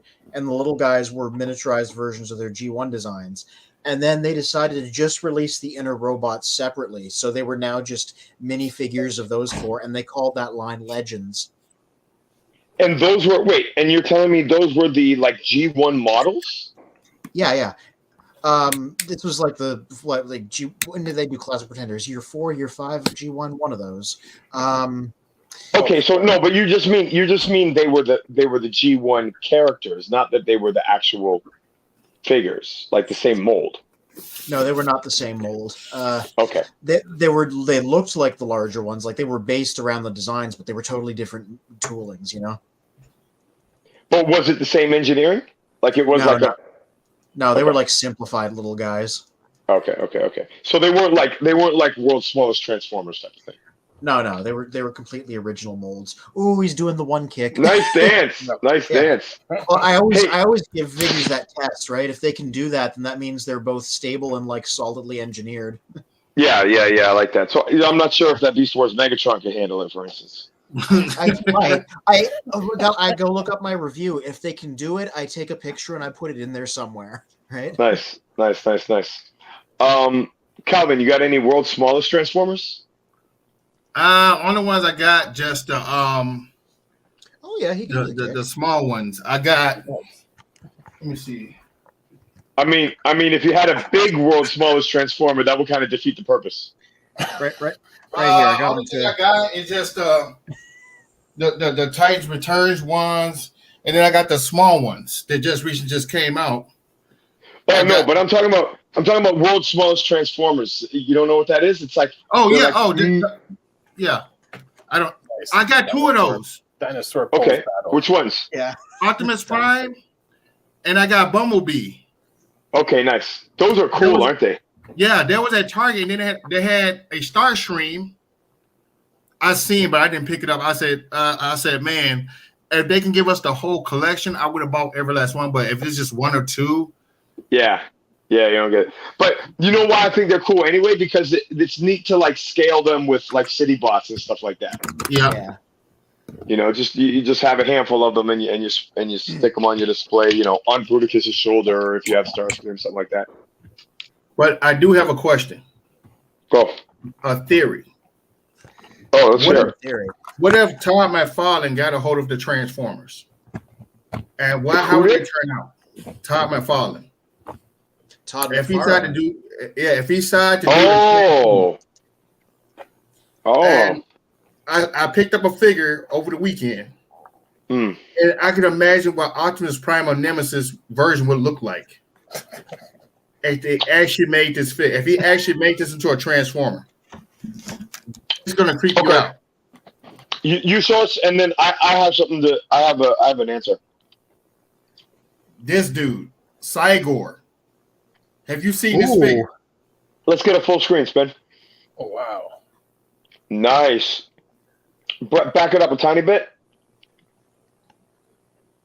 Nice. Is it well articulated? Yeah, it's 22. Yeah, okay, that's cool. That's good. So just imagine if he. You know, sometimes they skimp on the articulation when they make those bigger figures. But 22 is the same, right? As the smaller ones. Yeah, is that like, it's not DC Multiverse? Wait, Spawn, is that Marvel? No, he's independent. Okay. Image. So McFarlane Toys, like they do franchise stuff and then they do like individual one-off stuff as well. So Image is a part of DC. Just to inform everybody, it can go either way. They can go in between universes. You said Image. Yes, this is DC Comics. It's a branch off. But you said this was a McFarlane figure, right? Yes. Is there a connection between Image and McFarlane? Is that his company? Yes. Okay, that's what I didn't know. Spawn. So yeah. Oh, go ahead. No, go ahead. Spawn is Image, which is part of DC. Okay. And he also Batman crossed over into his universe. They both back and forth because he also created Venom. So my question is, that figure is that a DC Multiverse figure? Yes. Yeah. So basically, it's the same kind of figure as like this Dark Side that I have here. Yep. Yeah. Mm-hmm. That goes in the same series. Yeah. And this guy I have the same problem. Like he's awesome all around, except the leg joints again are crappy. Look at that. Trash. Trash. And it's too bad because everything else about this guy is so dope. Like, he's got ratchets in the shoulder. Why the hell would they not put ratchets down here? Stupid. Ratcheted knees. Nice. I don't know. Screwed up. But it's pretty awesome figure still. How much was that Spawn? Like $40? Yes. Yeah, but I got the discount, which I think Target got a deal where you buy one, you get 20% off. Oh, wow. So I ended up getting them, and I got the circle. I got the red card just in case if certain Transformers will come in. You got to use your red card. You get free shipping, or you buy it through your card. Shipping for free. Get your 5%. Get your 5%. Walmart ships free anyway. I get a lot of stuff from Walmart. Yeah, I like Walmart too. Well, I do like them, but at the same time, they like the one up here by my house. Calvin, look at these clowns. We've just been doing a pose. Wow. Paul's battle. Yeah. They're having a breakdance competition. Yeah, straight up. All right, head spin. Let's see which one of them can do the head spin better. You're allowed to use hands for support. We already did that one. Yep. Oh, you did it? Yeah. All right, backspin. No, the worm. Do the worm. Do the worm. He does the worm. How do you even portray that? If they do the worm, it's game over. It's game over. If I see that, that's dope. I think Beast Wars Megatron have a better chance at the worm. I'm gonna see if I can approximate that with posing. I could see backspin. I'd probably guess that slag. Nice. What was that move called when you did the kick from the ground? Oh, the windmill? No, I mean windmill's when you spin, but there's another move where you're like, it's kind of like the windmill, but like you just kick up, like you spin, you kick up, and then like land on your feet. Oh, That if you can get him to flip. stay up like that, Like you do like half a windmill, and then you jump on your feet. Oh, right. Oh, that one might be tough for this guy to do because he doesn't have like normal hands. Oh, nice. Yeah, I don't think you can do it unless you can do it on that mouth. I don't think it's gonna work. I'm gonna get. Maybe. I'm gonna try my darndest. I'm balancing really hard here. Either that or his tail. No, you can get it. You can get him on the mouth hand. Yeah, actually, No. now that I try it, I think the mouth hand is. He's not gonna stay. Oh, he has a better pulse than the camera. Boom. Oof, this is difficult. I won. There he goes. Oh, okay. Yeah, that would do it. Spin. Give me a full screen. I think I won the breakdance battle. Look at that move. Look at the feet. Look at the tail. No, you can't beat that. That's a breakdance move right there. Plus he's got a cigarette hanging out his mouth while he's up face down. Like, what's happening there? This is the ultimate break move. Look at the cigarette. Hold on, but I got him balanced on one hand. Yeah. Oh, that's good. It looks good. It looks good. But obviously my move is more sophisticated. You still trying to get him to do it? Yeah, I'm trying real hard here, but this guy's non-standard hands do not support this kind of pose. Well, maybe you just need to be. Go I'm ahead. gonna have to declare Slug the victor in this one. This Megatron cannot do that on these hands. You didn't see mine? Yeah, you like de-transformed him partially, so everything's balanced differently. Yeah, well, that's part of his breakdance move. He like transforms while he's spinning. Huh, interesting. Let me see if I can. Wait. It's slowly sliding. It's not easy to balance on the but it's possible. Anthony, I'm guessing you're on March break now. Well, next week I think. Oh, okay. I say it's Anybody going on a trip? Nah. March break. work. Oh, this is cool. I just noticed this on his. This is the Skelegod figure. He's got tassels on his cape.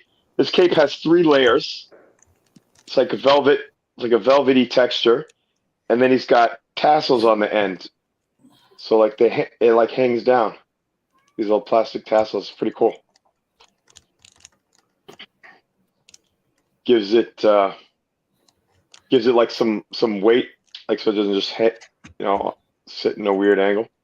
Yeah. Cool. Man, I remember that when that first came out. I walked in a Target and I asked the person who was in the box, and they showed 2 of those. I ended up buying one for me and one for my friend. What, of the Skelegod? Mm-hmm. Yeah. And When I saw this guy before I saw Revelation, so I just like I saw it and it said Skelegod, and I'm like, Skeletor becomes a god? I must have it. yeah, because he got a hold of the power sword. Mm-hmm. Yeah, exactly. But I saw the figure on the shelf before I saw the show, right? And I just like looked at it and I was like, man, that is so awesome. I got to get it. Yeah. You know what would have been dope if they bring it to that Revelations line? What? The movie one, the movie Skeletor, when he turned to the gold Skeletor. Yeah. If they can give us that, woo, that'll be dope. When did he? What movie are you talking about?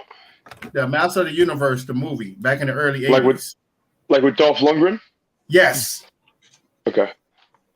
If they give us that, I don't remember when he turned gold. You don't remember that? When he got the powers, he turned gold. Yeah, I remember that. That's one of the few Master of the Universe things I've actually watched. That movie is a good time. I will defend it as that specifically. We discussed it on the show, right? When it came out in the 80s, I hated it. I was so disappointed. I hated it so much. But when I watched it again as an adult, I was able to appreciate it. There, Dinobot took over and he could do the handstand because he's got hands that do this. Dinobot, that's my boy. So he can take over because he has hands that are suited towards doing that. So wait, Calvin, question. You said that I think you said you like the classified figures because of their articulation, because they're highly articulated. But why does that matter to you if you keep everything in a box? Because it's there for a reason. Because hey, I'm a nostalgia person. I don't want to take out the box because it's there. I like the box and I like the figure in the box. I mean, I totally understand that. You see, I get that appreciation, but in that case, like, why would the articulation matter? In that case, all that matters is how good it looks in the box. No, it's just the idea that you could open it and play with it, and you could pose it really cool if you decided to.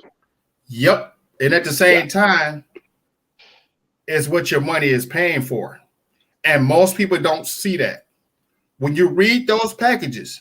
No, that's sure 22 points or whatever, however many points. That definitely, makes the value of the figure, makes the quality of the figure better. Yes. Yeah, that's just my thing. That's what I do.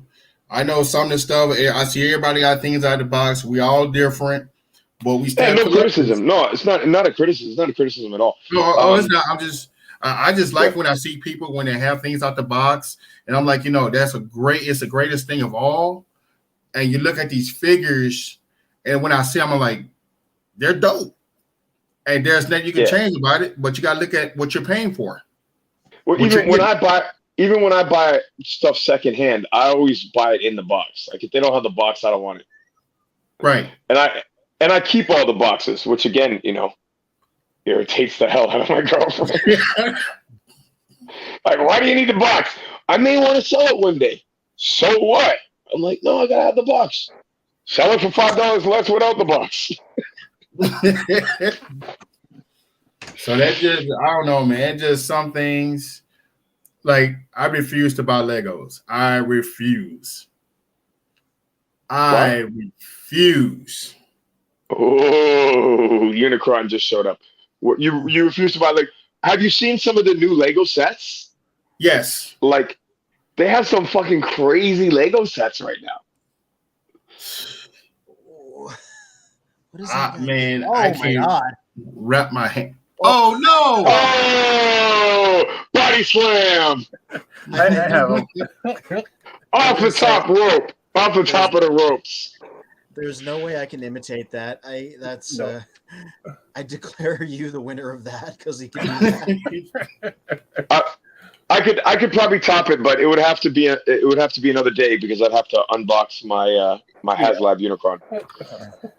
I was gonna say I could unbox my HasLab Unicron and then put my masterpiece slag on top of it. Yeah. Oh, she's gone. That'd be the only way to outdo that. Yeah. I was gonna say I don't know about the rest of you, but I got work in the morning. I need to wrap things up on my end. What happened to Orlotti? Oh, he was working, so I think I kind of tied him up later. Because he actually has like for where he's working, he was actually getting the the Comic-Con ready. Mm-hmm. Oh, nice. When is it? I guess is it this coming weekend? It's not. Or I think it's soon. Yeah, I don't remember the date. I know everyone was talking about it, but just tying with his work, like that's why he was still at work. Okay. I had no idea that TF Con like was happening. Like I knew the next TF Con was in LA, but like I thought it was like in the summer or like I don't know. I thought it was coming up. I didn't realize it was like this weekend. Otherwise, I would have gone. Yeah, the next Canadian one's in the summer. So Yeah, but I wanted like I think I said on the show I was like I'm gonna go to the LA one, but I didn't realize it was like around the corner. Yeah. Damn. Anthony, what do you have? Calvin, we should have just drove down, son. I'd was rather gonna catch say. a flight, make things easier because I'm tired of road tripping and driving. Trust me. Yeah. Driving Well, 12 when you- hours from here to Mississippi, 15 hours. Damn. Well, Spin and I know all about it. We got a lot of experience doing that kind of thing. Oh yeah. This is the Amazon Golden Disc Collection Pterosaur. That's my my tomorrow review, which is one that is hard to get and a lot of people are after because this is one of the main Beast Wars cast guys, and they made him an Amazon guy. So I'm going to be having a look at this guy tomorrow. I had all these Beast Wars guys out because I was doing the photos yesterday. And you said this is a good figure. Yeah, this is a retool of AirRaiser. Even and you can't really tell because they changed a lot. But AirRaiser was a really good figure, so like all the good points transfer over to this guy. Which one is more satisfying to you in hands? I'm gonna say I think AirRaiser turned out better because of a few things that I get into in the text of the write-up. Stuff like this guy's wings and his construction, his aesthetics. But I don't think this guy's bad at all. It's just if I had to pick one. Okay. But this guy's got really nice sort of Starscreamy vibes to him. Yeah, that's what I'm looking at tomorrow. And he comes with a very strange golden disc that is half the Voyager record and half the Alien disc from the show. Right. As you mentioned. Yeah. So that's what's on tomorrow. Can I tell you a secret to that? Huh? Can I tell you a secret? Target is going to release the same figure. Yeah, that's what there's rumors about, and I even note that in the text at the end. I'm like, this guy's hard to get at, but I heard he might get reissued in Buzzworthy Bumblebee. So I was like, if he does, maybe wait for that. Yeah, Cool. he's like $100 or $250 right now. Yeah. On Amazon. Damn. Wow. Like I didn't get this guy recently. I had him on order with the first batch of them, so that's how I got mine, right? Crazy. People pay $200 for a little mainline figure. That's hilarious. Yeah. Well, you know what it is? It's because like Kingdom's doing the whole TV show cast, and so the people that are trying to complete the TV show cast want to get this guy, but he wound up being like an Amazon only guy, so that's literally why he's in demand. Yeah. But anyway, I'm just doing this right now. Yeah. I'm just waiting because all this stuff is going to get re-released. Yeah. And who to say? At least they could have gave us a Voyager class or a Commander class Pterosaur. Just my opinion. Yeah. Just my opinion. Make them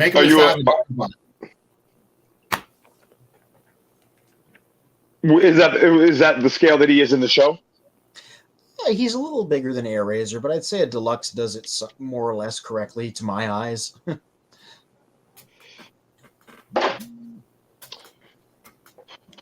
Well, Spin, any you want to close us out? Any remaining business? Well, I think so we have an upcoming review for tomorrow. I want to thank everyone for joining the show, Professor D, Calvin, Anthony as usual, and TF Collect for in the comments sections.